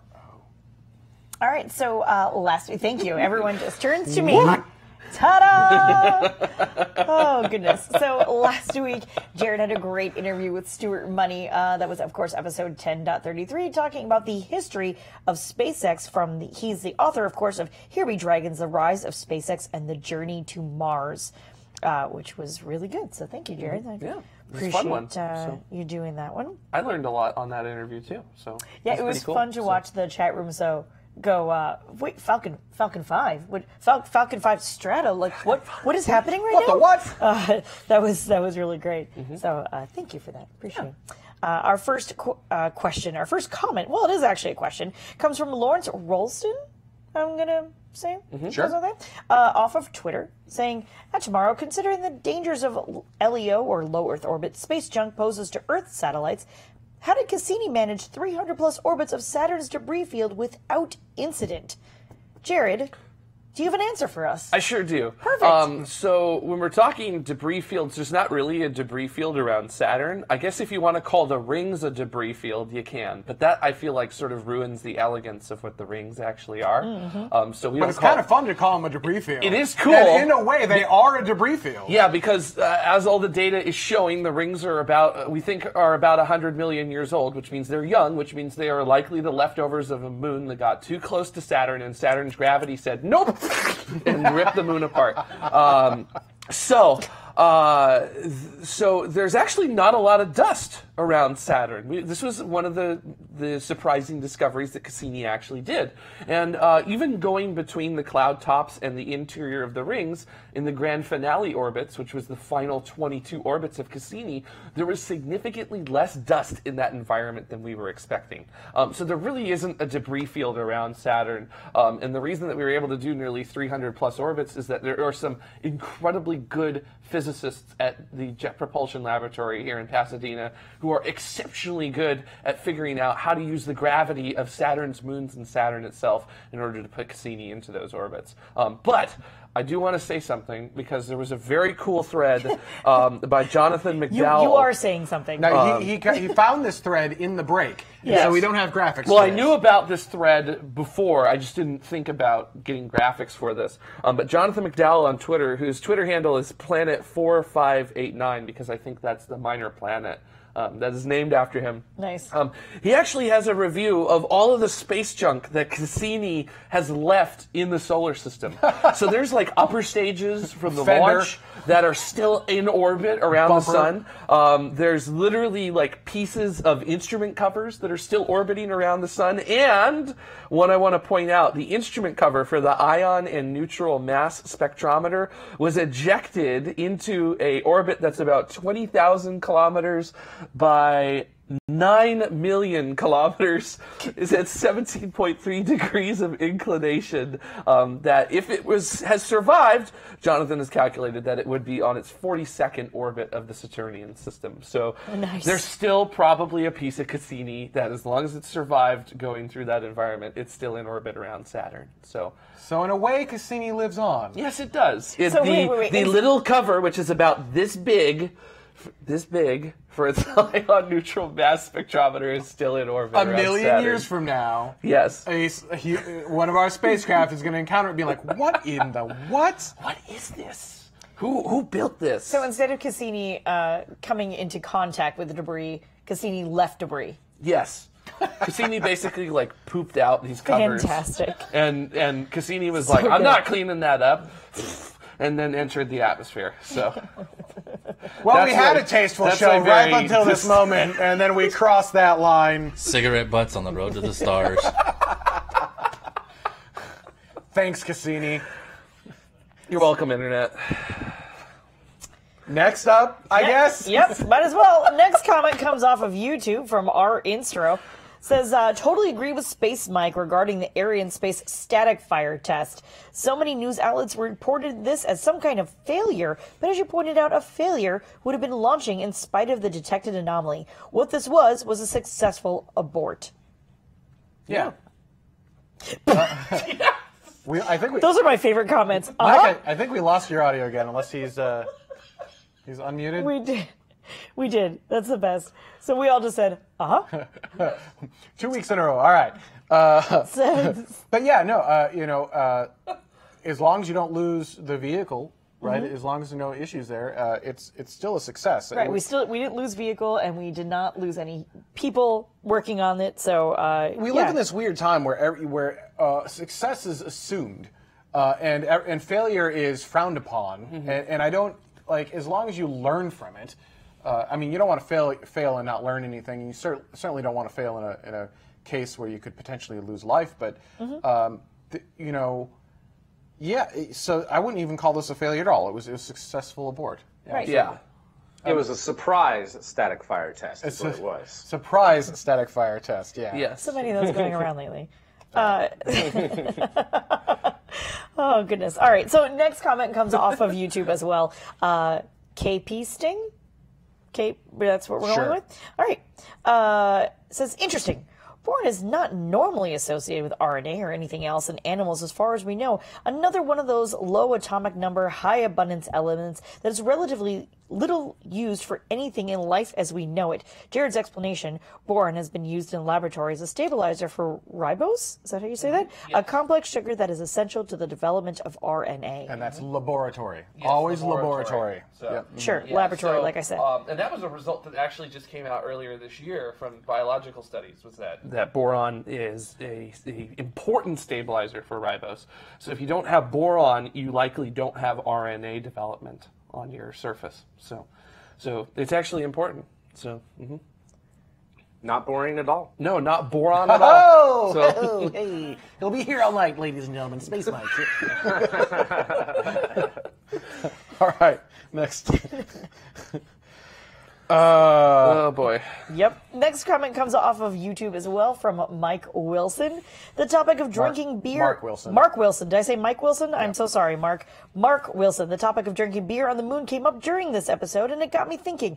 Almost every sci-fi space show has a scene of people gathering in a bar and socializing with one another. Unfortunately, in real life, there probably won't be any bars aboard spacecraft, or for that matter, on the moon or Mars. If you want to colonize another world, you'd better plan on building a bar pretty quick. Just saying. I think the Russians brought vodka up to the space station, don't they? Right? It's actually part of their medical routine. Wait, are we air quoting medical routine, or is it an actual? Is it an actual process? No, this is an actual thing. You guys, I mean, you're gonna have to look it up. I don't have the stuff in front of me, but the cosmonauts drink about a shot of vodka every day. Really? Just the Russian side, or the American side as well? Just the Russian side. I mean, there's probably some trading going on, but that's the astronauts on the U.S. segment aren't supposed to have any of that. So, depending on who leads the first project, I mean, if it's a Russian moon base, there probably will be a bar. Look, the Russians must know something, because their bathroom always works. Yeah, that's true. I gotta say. And the U.S. toilet, like, never freaking does. No, I think there's something to be said for Mark's comment here, though, which is, you go for, at first there would be probably utilitarian, like, spacecraft with, like, not a whole lot there. Mm-hmm. But as we're starting to colonize the moon and Mars, he's not wrong. I mean, we're going to need to be human, if that makes sense, right? Mm-hmm. And that's going to mean downtime and socialization. You know how you're allowed, like, a personal kit that you take with you or whatever? Mm-hmm. Like you're allocated 15 kilograms of personal materials to take to space with you. If I'm ever an astronaut, I'm going to put a brewing kit in my personal allocation. So that way wherever I go, I am going to end up brewing something on the way there. So, and that's what I'm going to do. As our producer in the chat room, Dutta, has said, if you want a colony, you have to have a place to unwind. Mm-hmm. For those who don't know, Carrie Ann at the day job, we'll just call it Company X, the company that shall not be named, is sometimes referred to as Guinan. She is their... yes, I have enough for... Oh, yeah, no, that's a real thing. And I want to, for like a birthday or something, get her one of those giant hats. I think that would be hilarious. I'm not shaving my eyebrows, just to be clear. She shaved her eyebrows? No, just Whoopi Goldberg doesn't really have eyebrows. Oh, all right. But yeah, for a number of different reasons, I have been referred to as Guinan of work. And there are days that I feel much more like that than other days, even though I only serve coffee and not alcohol. But yeah. All right. Final. People free counseling again, huh? Actually, I think I would. So if I'm an astronaut going to Mars and I'm on a spaceship with 100 people, I think a bar is not. They have bars on airplanes. I'm sure they can figure out a way to get a bar or something on a spacecraft. Just to unwind. Mm-hmm. Just to be human, just to bring humanity back. Well, I mean, just like you're saying, though, it doesn't have to be alcohol per se. Just anywhere where it's a downtime, a non-working space.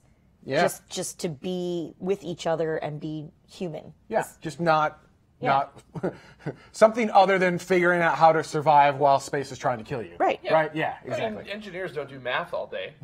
They do math for like 16 hours and then like something, I don't know. So yeah. All right, final comment. All right.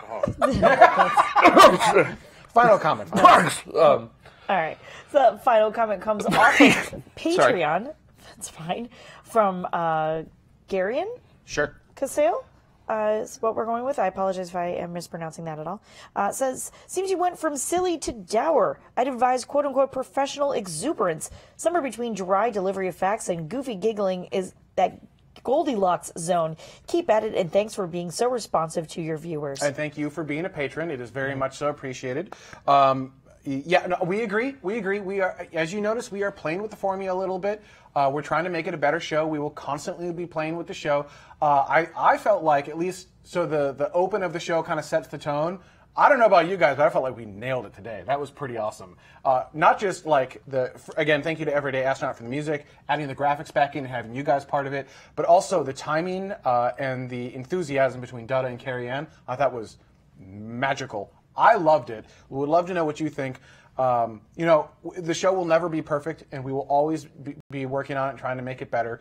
And I do appreciate your constructive criticism with the understanding that, sometimes we're going to disagree with your disagreements, and that's okay. But yeah, I mean, I think we generally agreed is that, we swung the pendulum too far towards silly, and then I think we swung the pendulum too far towards a professional, so we're kind of trying to get it right in the middle, right, where we're still us, we're still human, we're still having fun with you, right, because this is designed to be a fun show. It's designed to be interactive with you, back and forth. That's why we do this. It's not just about us talking to you or preaching to you. That's why we have the comment section, to bring you guys back into the show. You are the most important part of this show. And so having fun, being human on the show, but not being silly, right, not being too over the top. It's hard. I will say it is a hard balance to strike. As you can tell, most of us are quite silly. We are. But yeah, I mean, we're trying to find the balance. We're working on it. I think we're getting better at it. Constructive criticism appreciated. Thank you very much. That's our show for this week. I did want to thank all of the ground support patrons who helped to make this segment happen. These are people who've contributed between 1 penny and $2.49. They get their name in the show and some other rewards as well. To find out those rewards and how you can help crowdfund the shows of tomorrow, head on over to patreon.com/TMRO. Next week, we have got an astronaut coming on. Jerry Carr from Skylab 4. Yeah, I know, because Holy moly. I know, I'm a huge Skylab fan. I think Skylab was an incredible space station.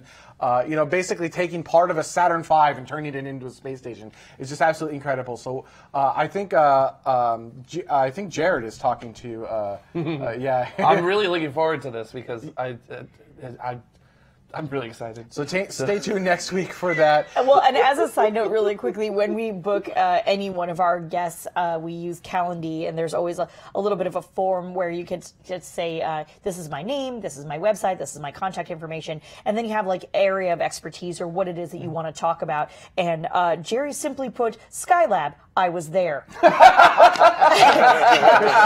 Just like the most amazing, there was no other need to be like, no, I've researched this for years or anything. It was like, I was there. This is going to be a fun interview. That's going to be magical. So we're switching spots. I'll be doing the news, you'll be doing the interview, and then the following week, there will be another roundtable. We'll be talking about IAC. I will not be present, but will be replaced by Everyday Astronauts, so that should be a lot of fun. I'd like to thank everyone so much for watching this week. I hope you enjoyed the show. Stay tuned. After Dark is up next.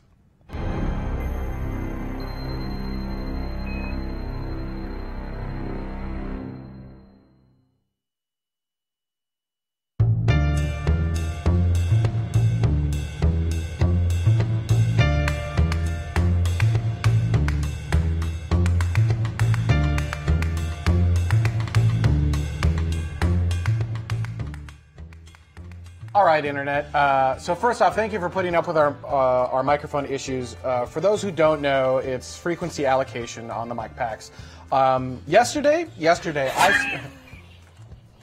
what are we giggling at? That's great. Oh my God, Tawicket, that's amazing. Oh Dada, are you able to grab Tawicked's thing and add it into add it into Casper? We need to show that in After Dark. My God, it's pug level with this one over here. Did you see it, Space Mike? Oh, Judd, are you working on it? All right, cool. Space Mike, you're about to... For those who are watching on demand, give us a moment. Dada will call up the image into Wicked. It's all sorts of magical. While we're waiting, I will say that I just spent an obscene amount of money on a new wireless audio system, a new audio board. We actually spent about $15,000 on audio. I expect. I know. No, it hurts me a little bit. Go ahead, take it. Go for it, Dada. Take it to air. There you go. No, just bring it full screen. There you go. Everyone's able to see it. Oh, that was amazing.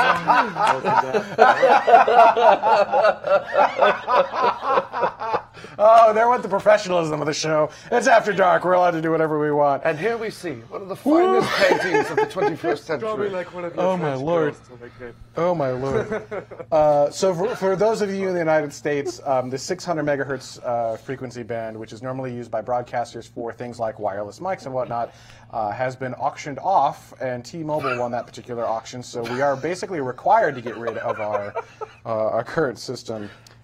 We some really dumb things, you know. A lot of people are using this frequency band. What do you think we should do? They needed to, and let's be clear. It's not like they auctioned it off and said, "Okay, you guys have a month." Right? I've known about this for years, but you know, it's expensive, right? You got to buy all new gear, but we did it. Yeah, we got new microphones. For those wondering, I kind of went all out because I was sick of having issues. So I went for a Shure Axient system, which... Do you want to explain to everyone how you got to that point? So here's what happened. Because that story in the car after you'd already purchased it was amazing. Because the next thing I thought was, were you sick? Yeah. So first off, this came out of my own pocket. This is not patron money. Doesn't have enough to afford that. So I was sick of issues. And I was done with it. Here's what happened. I was researching wireless mics, and you know, I found some that were not too. We do kind of need to be wireless because we need to bounce from room to room. Shotguns won't work too well because you know, we're constantly in different angles. So you know, lapels. We need lapels. So I was looking at wireless systems that were in a frequency range that would work in the future, right? Because I don't want to get something that I have to get rid of next year. So, you know, I start on the low end, and it's okay. It has decent reviews. I'm like, oh, well, if we just spend, you know, like $1,000 more, which isn't that much, spend $1,000 more. For $1,000 more. Right. We can move up to like you know, the next lineup. And then, you know, the look at the next lineup is pretty good. It's like, all right, well, if we just spend $1,000 more, I can get the next line up, and that's pretty good. So I mean, it's even better. It's got all these other cool. It's got digital encryption back and forth. But you know, if I just spend $1,000 more, and I continued this line of thought until I basically hit the top, which was Axient system, and then I'm like, video's 80% audio. We're doing this. Then, I looked at it actually is even like $15,000 for a full wireless system and a new board. Isn't that bad? And you're right, it's not. It's actually not just a wireless. It's all the new wireless packs, the wireless receiver, new antennas, diversity antennas in this room and the other room, as well as the charging cradles and something else. We're doing an X32 compact for those who care, an extender for that, the Dante plug-in for all of that. Everything will be running Dante through the whole system, including the wireless system. It will just it's digital packs and brand new microphones, the DPA or DMP, DPA I think it is, 4060s, I believe. 4060s or 4061s, I forget which. And spare batteries, that's correct. Actually, it's only 2 spare batteries, but then I also have dock sleds for those 2 spare batteries so we can blah, blah, blah, blah, blah. Woo! Yeah, $1 billion here, $1 billion there, and after a while it starts to add up some real money. So it did, you know, it was a good chunk of money, but like I said, video is 80% audio. It's very important to get the audio correct. And what we're having right now, Jared's mic pack, if you were able to see it on the show, Carrie-Ann was holding it, and it was flashing green because it couldn't find an available frequency to negotiate with the receiver with, which is why, which is why his mic would just die from time to time, or sometimes you hear that crackling. See, it wasn't my fault earlier today, Dutta. No, it was. So, yeah. Yeah. Oh, by the way, batteries. I apologize for my microphone going out. I tried a new battery, and it lasts about an hour and a half before dying. Do not buy Duracell Quantum. I thought that it might be super, you know, something awesome about it, but no, they suck really bad. That sucks. Oh, really? It was so batteries? I apologize for that. Was that what happened last? Back to just. Is that what yeah, happened that's last what happened last week. Brand wow. new batteries I put in before the show, and they died. Both of them were dead before we even got through. Are they high milliamp hour batteries, Mike? They're red. They're freaking AA batteries. They're red. Okay. But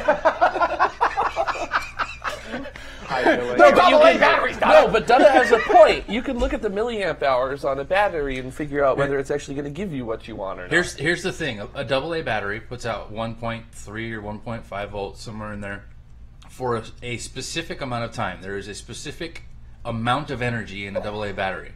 If you get one that is a high milliamp hour battery, it can and will discharge quickly as opposed to lasting a long time. If you get a low milliamp hour battery, you can make that battery will last longer by discharging slower. So your amperage, the available amperage it's available to give is lower, which should still be sufficient for all the devices that you use it for, but it will last longer. It's a double-A battery. It doesn't even say anything about milliamperage. So you want to know something funny? Is the way I get Jared? I need you to sit up and look at me. Thank you. What's up? I think we're just making some adjustments here for your new segment. What's funny is we use the batteries that I use for like the wireless packs. Well, the mic packs themselves have batteries designed for the mic packs. They last some ridiculous amount of time, like 10 or 12 hours. The Mike, I can probably send you one of the. I might have a solution for you, Mike.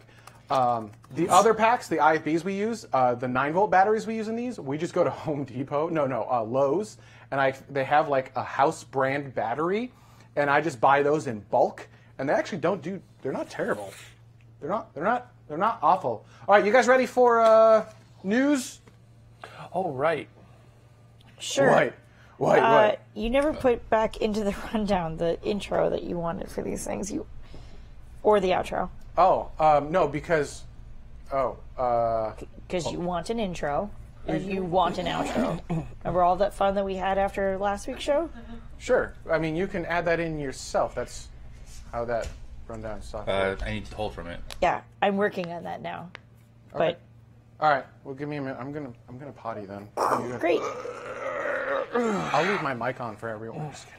Please do, as a matter of fact. You know, I've been wondering when that was eventually going to happen. Automation did not work for Jared's media. Interesting. Did you add? Wait, there was no media last time I looked. Did you add your media into the rundown? Yeah. Where is it? Oh yeah. When did you do that? Before the show, like around 10:15. Is that why that happened? It pooped out. Gotcha. I just refreshed and reload, and I bet it'll work. So this and regenerate. Yeah, regenerate. So next time I add media before the show, I'll let you know. The only time you ever have to do presets is if you change the preset. Yeah. So I did that. Yep. Now go back to rundown. I did that. All right, and it still doesn't work. Rundown, reload. I did that, and I did not get media for Jared's news. This is Mike. This is Mike. Now, for the rundown creator, before you double click on something to open up the notes for it, I had to bring Jared's Cassini's. Go into rundown creator and show me. Wait, let me. All right. Yep. So show me. If you don't put. Go ahead, Mike. Does it matter if we put the media in the lines for images or video on the entire rundown creator? I don't understand. Not within the story itself, not inserting the media into the story itself, but just on like the regular notes where you have the story slug, presenter, images, videos, notes, estimated duration. No, so does it matter if we put the title in there or not? So I use. Here you go. I'm sorry, Mike. Give me 1 second. Just wondering if that has anything to do with it. Oh, no. I see what's going on. You have to refresh first.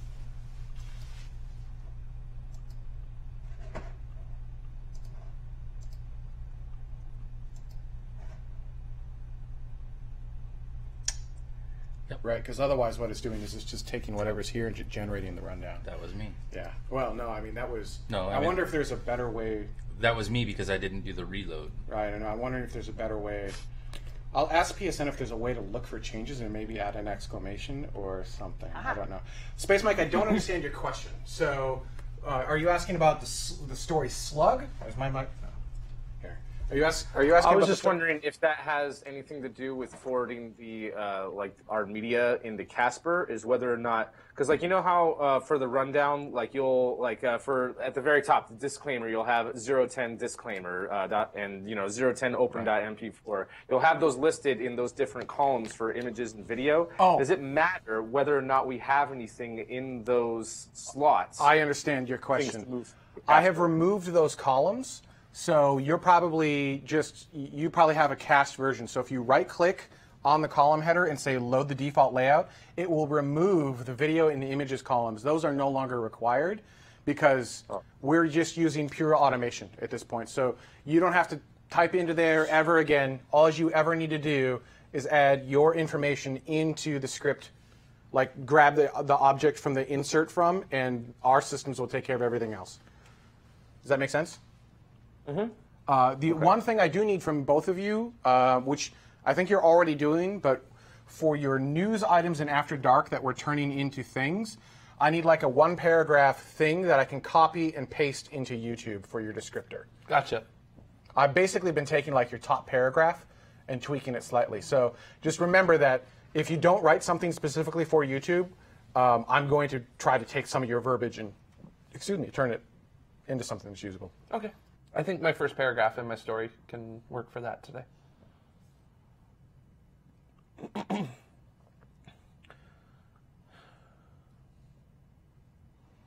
Yeah, you could do the same with mine and just change my pronouns from I to we or something.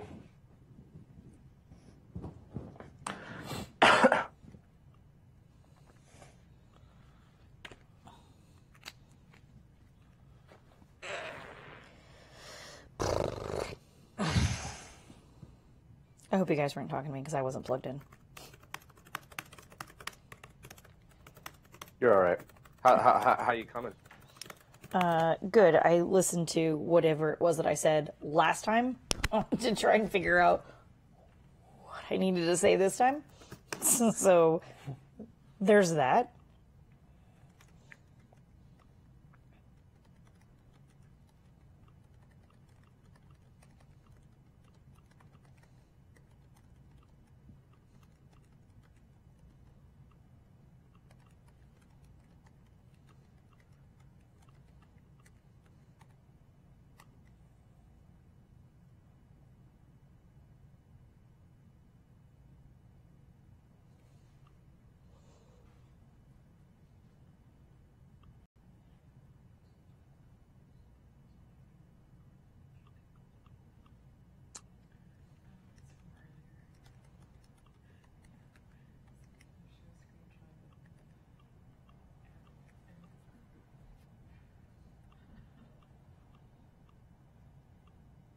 Yeah, I know. Sorry, too much silence. I know.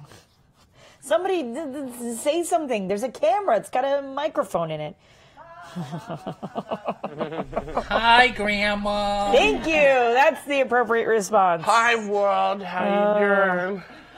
Everybody having a good weekend so far? Do we still have any cookies? Probably. Or did I eat all of them? Hey, I want to go back. Go back where? The Magic Kingdom. No, this is the Magic Kingdom, you moron. Inside jokes. Too many inside jokes. It's like an inside joke of an inside joke. Wow, it's a joke inside of a joke inside of a joke. That's kind of how it feels. Yeah. Inside the joke.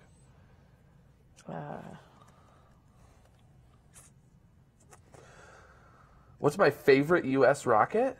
Delta IV Heavy. Absolutely. For now. So, for now, though. But Delta IV Heavy's amazing. I've seen 2 of them in person. One of those times was with Dutta as well, before the show. So, no. That's when I drove a Scion XB as fast as his Subaru. Well, So, well, you tried to. Yeah. That's when we made the GPS go back in time 45 minutes. So, which that is not a joke. We really did. The drive from LA to Vandenberg, we made the GPS go back in time 45 minutes. How did you make the GPS go back in time 45 minutes? I'm waiting for the statute of limitations to run out on we that. may or may not have. Yeah, you know, like when you punch it in, it says that. it's going to take you an hour and a half to get there, and you make it there in 45 minutes. Challenge accepted. Yeah. That's what he means. Statute of limitations. So, don't freak me out.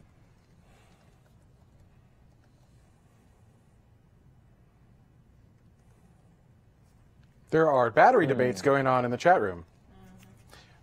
Here's the deal. When we get the microphones that have the battery, like the recharge packs designed for the batteries, they generally last a very long time between cycles. So we're just going to fix Space Mike's microphone. It'll be a non-issue. It'll be a non-issue, I think.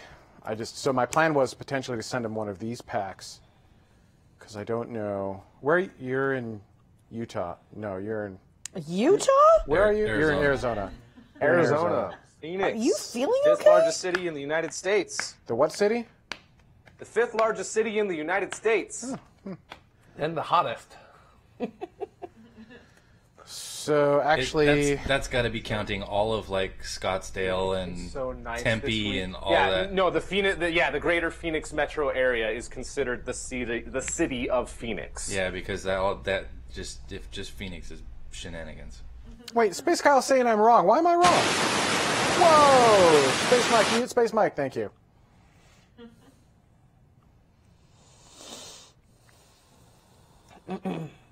Actually, to Wicked, that's a good point. We can get.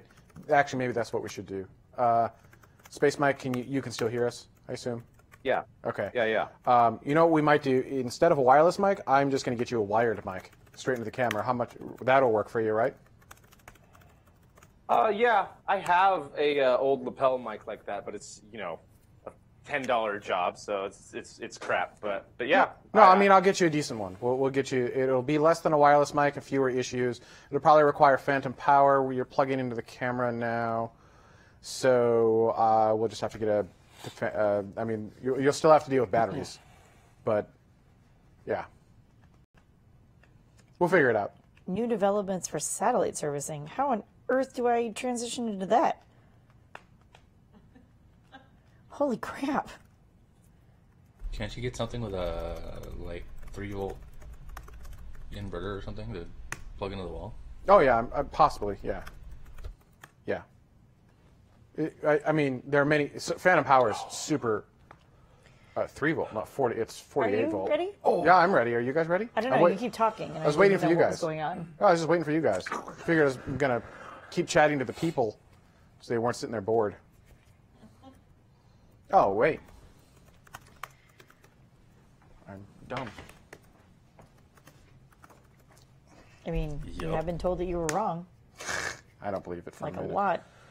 I don't think they know what wrong means. I don't think you know what wrong means. It's probably true. Getting the wiggles out. Getting the wiggles in.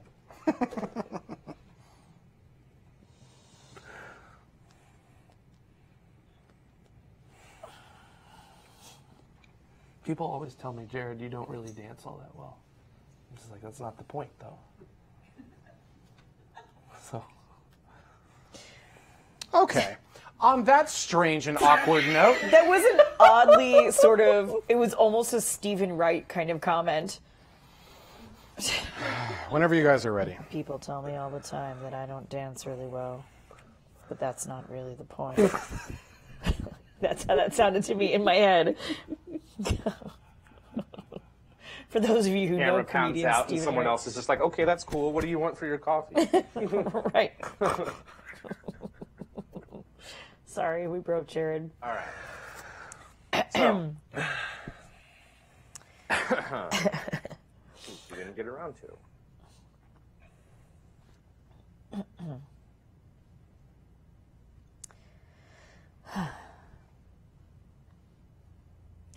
Do you care? I have written here that there's even some more news that we didn't get a chance to get to Orbit 10.34. Do you want me to answer that at all, or just here's some news for your midweek? Yeah, here's some more news, or here's some news. I don't care. Here's some news. Derpy 2. No, I don't care. However, I'm cool with either. Here's your midweek tomorrow fix. Yeah, I mean that would work. Okay, you're gonna stop typing, right? Awesome. And start clapping. Fantastic.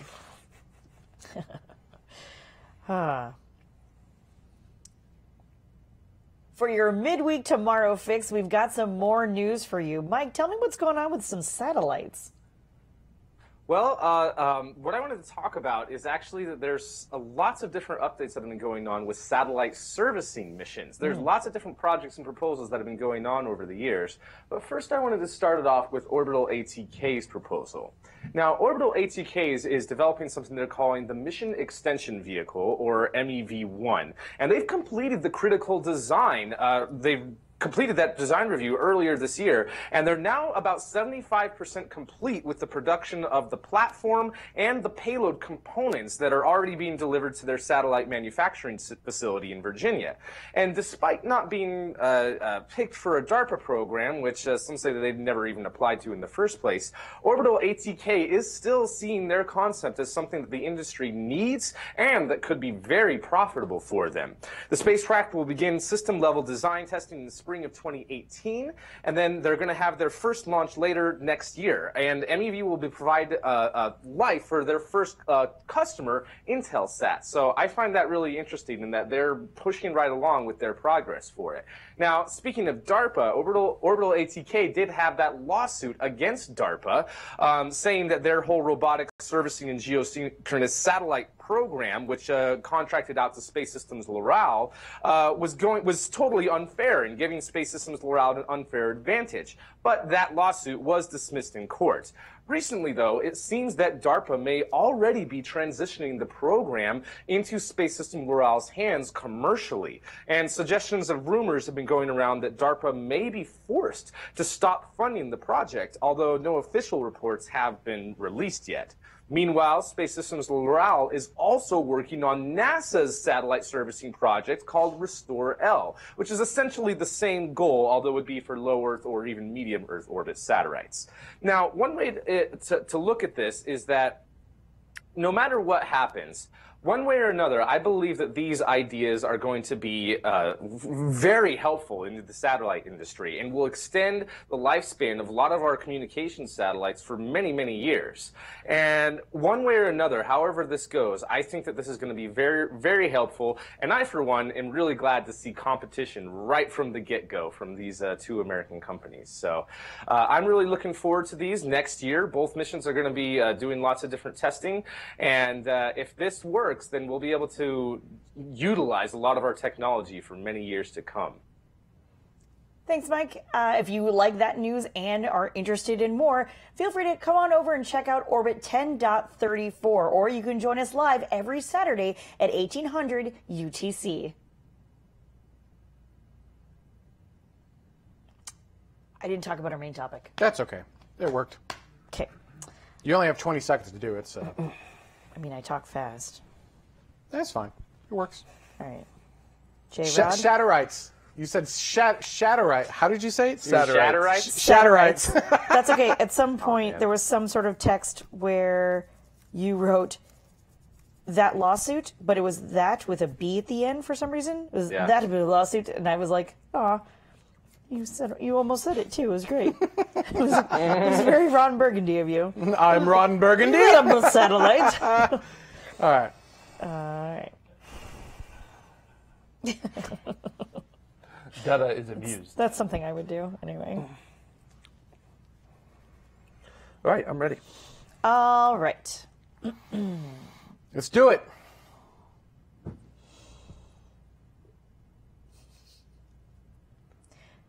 And for your late week tomorrow fix, we got a little bit more news. Jared, what's going on with some mystery aurora?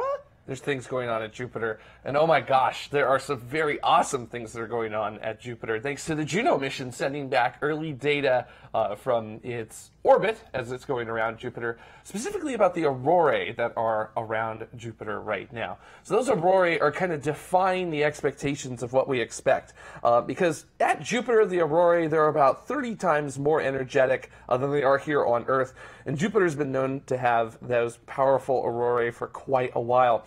But there's some mysteries as to where exactly they appear on Jupiter, and that the aurorae are not consistently present at Jupiter either. Now, unlike here on Earth, the aurorae don't always appear at polar latitudes. They can actually appear a little bit lower than that. And this may have to do with most of the radiation around Jupiter generating its own aurorae. So a lot of the aurorae energy that we see around Jupiter actually comes from ions that are getting stripped off of the moon Io. Now, by studying the aurorae, scientists are using Jupiter as basically a planet-sized physics lab, and they're running the models, they're comparing what they're actually seeing at Jupiter to what we can do on our computer simulations, and then from that we can figure out maybe how aurorae here on Earth can be influenced by things other than just the sun or the Earth's magnetic field, and from that we can then determine how the aurorae on Jupiter are also being influenced as well. So even though we're still a little early in the Juno mission, that early data that's coming back from it is really starting to reveal that Jupiter does have a lot of mysteries left, and that we're going to have to spend quite a bit of time working those mysteries in order to actually solve them. So some really exciting results that came out of the Juno science mission this week, and some very cool stuff that we have happening out there. Since, you know, we lost Cassini, now we've got one spacecraft in the outer solar system to work with, so here it is. Here. So, yeah. All right, well, if you're interested in conversing with us about those mysteries and more, you can always join us every Saturday at 1800 UTC, or feel free to check out our past episodes like this last week, episode Orbit 10.34. I still didn't do the main topic. It's fine. Was that animation or actual video, wants to know the chat room? Actual video. First one was from Hubble, and then the last one was from Juno itself. Fake news. Do we care that he said expectations of what we expect? No. We're allowed to. I'm very good at redundant speaking. We're allowed to muck up. We don't have to be perfect. Cool. Mm-hmm. Well, that shot all the conversation to hell. Well, I mean, it's hard to converse with news. All right. Especially those segments. Did you guys like that show? Is this a show in general? Are we happier with the cold open? We're happier with, like, it wasn't quite as stringent's not the right word. It wasn't quite as straight line, but it wasn't goofy regimented. either. Regimented, right? It wasn't as regimented as the previous week's show, but also I wasn't. don't feel like last week was all that regimented. Simply because I decided to talk like this, as opposed to talking like this, doesn't mean that I was any, like, more serious about anything that was going on. No, I mean it lost a little bit of its. I get what you're saying, but it wasn't as fun. I mean, maybe it was like the topics weren't fun. Like, that's not. I don't think one singular open is enough to judge on.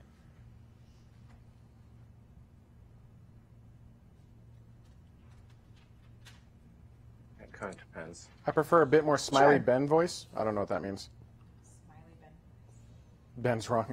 Is that our new thing? Is that our new shirt? Is that the shirt for the show? Ben's wrong, or maybe the shirt for the season. I don't know, but I want one. I have a feeling most people do. I think I should wear one too. I was saying, I want several so I can just wear them under everything. By the way, are you wearing a I'll get meatball, you guys Mike? this work. Yeah, he is. Also, Jared's wearing white again. Yeah, Jared. Dang it. Didn't even think about it today. Just bring a not white shirt here and leave it at the studio. Yeah. Yeah. Hello, chat room. Sorry. I'd buy it. Tell Carrie Ann what size you are, and we'll get you a $7 SpaceX shirt. Yeah. Yeah, you like my pink shirt? It's nice. Hey, Carrie Ann, help me roll my sleeves because I don't know how to do it that way. Suits you well. Yeah. What? I've lost internet again, so. What do you do to your machines, man? I don't know what's going on here. For the love of all things. You have more trouble with your machines than I've ever seen anyone ever have. That's just kind of how things work. With Caution asking the questions you don't want answers to. I'm serious, though. That's very true, though. Johnny Spacer, what's wrong with a white shirt? You don't want to wear pure white on camera. It tends to overblow the lens. So then you have to compensate for the white of the shirt, which makes the rest of the scene a little bit too dark.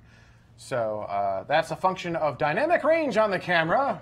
And our cameras aren't bad, but they're not awesome either. I just realized that they're not at the, they're making a, I need to fix that. Like, you see that? Yes, I look at it all day. Yeah, they line up perfectly with my perspective. Do they really? Yeah. That's because I'm short. Jared's tall. Mike is fine because he sets up his own camera. I can be as big as I want. Yeah, and for everyone yelling for all are yelling at Jared, my shirt does have a tight pattern on it, which is also a no-no. So I'm the only one who dressed correctly today. That's Is that what you're correct. saying? Yep. Fantastic. Yep. That's all I'm hearing. Yep. In case anybody Mike dressed correctly today too. So. Yeah, he's got a little meatball peeking out. It's kind of like a hey. He's like super NASA, like whoa NASA. Little meatball peeking out. Little meatball peeking out. that should be on a shirt too. Is that a Jeff Goldblum reference? Wow. Yeah.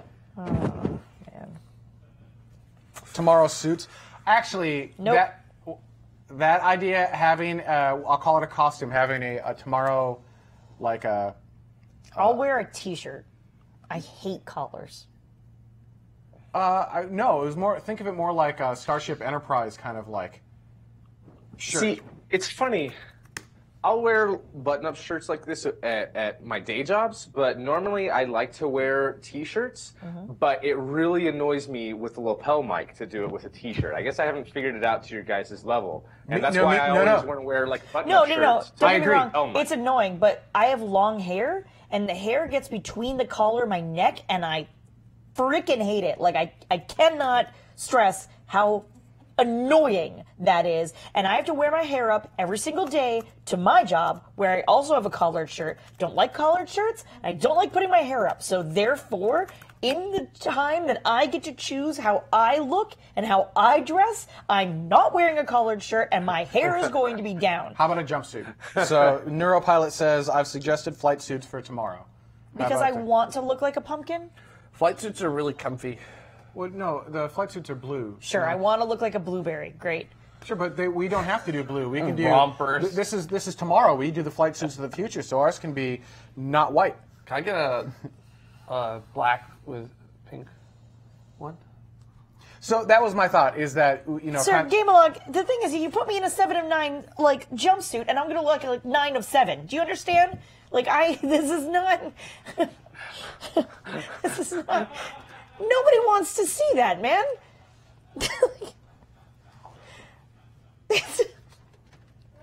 Nobody wants to see that. Yeah, those are like a little too tight. Like, you know what I mean? I'm fine with like tomorrow T-shirts or like tomorrow polos at the most extreme. But anything beyond that, I think is just a bit too much. Where is that? Like Mandarin collar kind of stuff is what you're talking about? Mandarin color? Maybe, yeah. Yeah, well, he's talking about like TNG kind of. Kinda, right? So you can put a pip on it. Like it's just barely a. Ugh. That better? Sure. Here's the thing: that you put us in something like that, any sort of flight suit, jumpsuit, uniformity between all of us, and then the SpaceX pressure suits. It doesn't matter, right? Like, as soon as you put us in some sort of matching or coordinating uniformity, then absolutely, positively, fart jokes go out the effing door. There's no swearing in any way, shape, or form. What am I going to be able there to will do? not be. They should. They should in the main show anyhow. No, but. Sure, okay, No, sure. none of that is bad. Okay, keep going. Right, but like the professionalism definitely, absolutely, positively has to be top notch. Because No. because that is not a requirement there. Yes. Why? Because anyone who looks at that and says, "Oh, they're in uniform, they clearly know what they're talking about," we have to really know what we're talking about. No, that is not. No. Yes. No. Yes. No, I fundamentally disagree with that statement. Awesome. Yeah. No, there's no. You're not going to look at that and go, "Oh, they're wearing matching uniforms. They have to know what they're talking about." Yes. No. Yes. I know plenty of people who are wearing uniforms, and then they start talking, and I go, that person has no idea what they're talking about. Right, which is like such a letdown when that happens. It's so frustrating when that happens. No. I'm just saying, Jiffy Lube has uniforms. Yeah. Still, no. but I trust them to lube my car. Do you though? Well, no, not the Tesla, but that's beside the point. There is a certain expectation that when somebody is in a uniform, not just a single person, but you see a group of people that are in uniform, that they have some sort of level of expertise. We do have a level of expertise. I don't think we do enough for a uniform. T-shirts, maybe, but like straight up like suits, no. No, not suits. No, I'm not talking suits. I'm talking jumpsuit, whatever, anything that has suit at the end of it. I Lederhosen. fundamentally disagree, especially in a show. That's totally fine, and I will fight you to the death on this one. Yeah, no. There have been a number of times where you and I have worn similar or matching shirts for launch coverage, and we were looked at as being more professional or that we knew what we were talking about, but above other YouTubers because we were matching. All right, so that's actually, then let's just say that's true. That's good. That's where we want to be. That's assuming we can deliver. We don't want fart jokes. I don't think we've had that. Yeah, no, we can deliver. I agree on both sides only because with Carrie Ann not wanting to do, like, it's not so much as a professionalism thing of you guys not, or knowing what you're talking about with all of you dressed the same, but it takes away a little bit of your individuality, which is what you were trying to keep. I do think you guys all wearing the same shirts looks professional and like. No, I'm not trying to. It's not individuality. It's I'm not trying to keep. That's the wrong word for what I'm trying to do. I'm trying to keep the show social and human. I think that takes away some of that. So, first off, I'm not saying this is something we're going to do. This is something that I've thought about for years, but I've never actually found a good way to actually execute on it. So, don't worry. This is not something that I'm actually doing. Even having said that, I, at my core, disagree with that argument. I don't think that something like that would have any huge or negative impact on the show. I didn't say negative. It's just different. I think there are different expectations when you see a show with people who are dressed uniformly in that manner. Sure, but I think the expectation that would set is in line with where we want the show to be. How's that? How's that for a statement? Can you give an example of a show that has said something of a said uniform? Me? Yeah. Most sci-fi. That's just it. It's not a thing that would happen on a show. Not TV show, not fictional. I'm talking about like show. I don't understand what you mean by that. Like a news show? Like what we're trying to do? Yeah, I mean like Channel 4 News here. They all have their lapel pins. Okay. Is it 4 or 7? Whatever it is. That's a pin. That's not a uniform. Oh, right. But so, again, not executing on this because I haven't found a good way to make that happen. No, I can only cite things like sci-fi shows. But that's okay because look where we're at, right? So we kind of want to have that air of sci-fi becoming sci-fi. I don't know what to call it. Instead of fiction, fact. Sci-fi. That's what he's going with. Yeah, sci-fi instead of sci-fi. So yeah, I want to convey that, and it's okay for us to do something that other people aren't doing. We already do that with the chat room and stuff. So that's where this idea came from of like having some sort of, and it wouldn't be a jumpsuit. It would be a little bit more sci-fi-ish, like Star Trek-ish kind of thing without being an overt Star Trek thing. Well, then it's also possible to be misconstrued as being sci-fi if you go if you go too far in that direction. I agree. Yeah, if you go too far, it could be misconstrued. Yeah, so the trick would be not going that far, like not going so far that it's sci-fi, but still being neat enough where you're like, oh wow, that really works in the overall. It would have to really work. Like we're the crew of this. Think of it. Nobody's going to look down on you if you want to start doing cosplay. I just don't think the rest of us want to. No. Think of it this way. Think of it like we're the crew of this spaceship. This blinking is driving me crazy, and I cannot figure out where it is coming from. And it was fine until I rotated. So it's something to do with a cable, but I can't figure out. Like I moved them. The polos are fine. I don't want to wear a polo, so I would prefer a T-shirt if it's me. Just period. The idea again, the crew of this spaceship, as we're hurtling through space, or near Planet Y, or whatever we're doing, it fits the theme of the show fairly well. Doesn't matter, we're not doing it, so we can argue all day long. It's still a thing that we're not going to execute on. Certainly this year, probably not next year. Depends on which sci-fi you're into. Well, I'm into good sci-fi. You like bad sci-fi. Yeah, Firefly. Firefly. They've got uniforms on Firefly. They kind of did. They sort of did. Well, he was wearing his coat. They didn't have they? matching uniforms though. No. Wait, I no, feel like they did. if They we- did. Just not on Serenity. The Galactic, whatever that is, absolutely had uniforms. Yeah, but they were the baddies. Well, sure, but that was Yeah, but we got to be the bad guys. Bad guys are awesome. Like sometimes, but like I don't know if delivering news content as a baddie is a good way to go. Thank Oh my! you. We should be the Galactic Authority delivering the news content to the. Oh yeah, I'm all about. Oh yeah. And now the words from our Galactic Emperor Benjamin Higginbotham. Oh come on, that would be a little bit awesome. It would be a little bit awesome. I don't understand. This just in, we've had a coup in the Galactic Empire. It seems that an empress has taken over. Carrie-Anne is now ruler of the Galactic Empire. Oh my God. I think my battery is toast. No, get your earbud away from your microphone. Thank you. That's Hey, called is that a, that's called rat? feedback, ladies and gentlemen.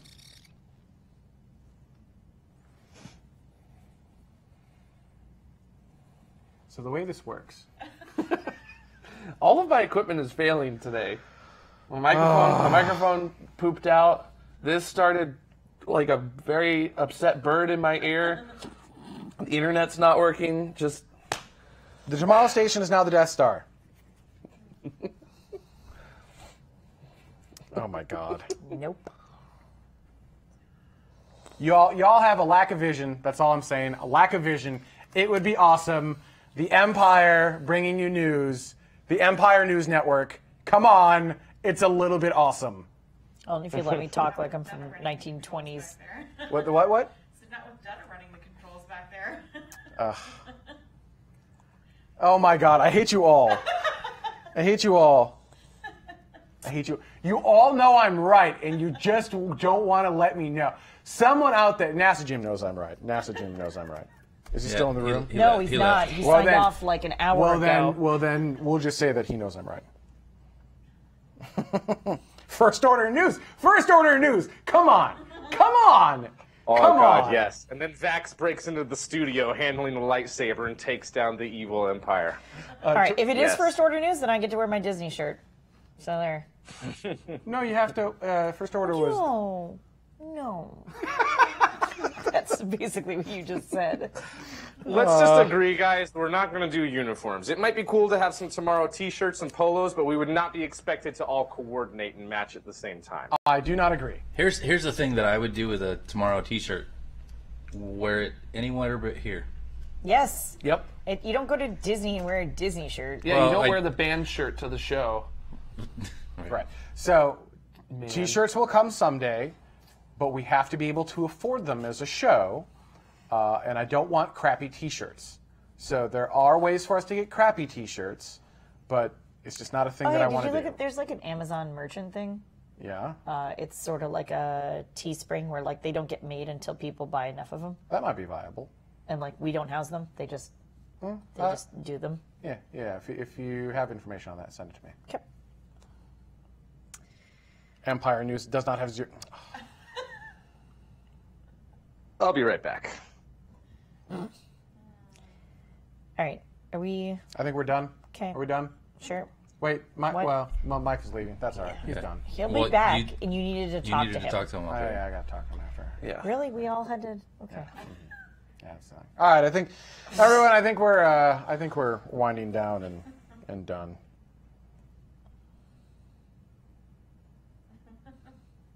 Yep. No. It's Twitch Fit Orion. You're doing it backwards. Fit Orion says You need to go the other way. you got to go need the other way. Cross-pollinate. You cross-pollinate. You wear Disney to space events, and you wear space shirts to Disney. Yep. Yep, that's what we do. Yep. Yeah. Yep, cross-pollinate.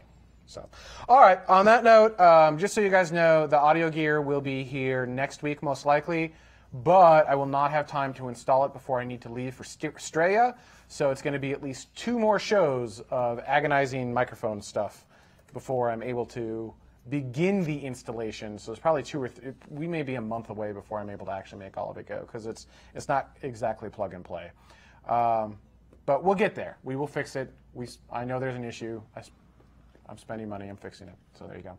All right. That's it for this week. Thank you, everyone. I look forward to next week. It's going to be fun. Astronaut and Skylab. And see you next week.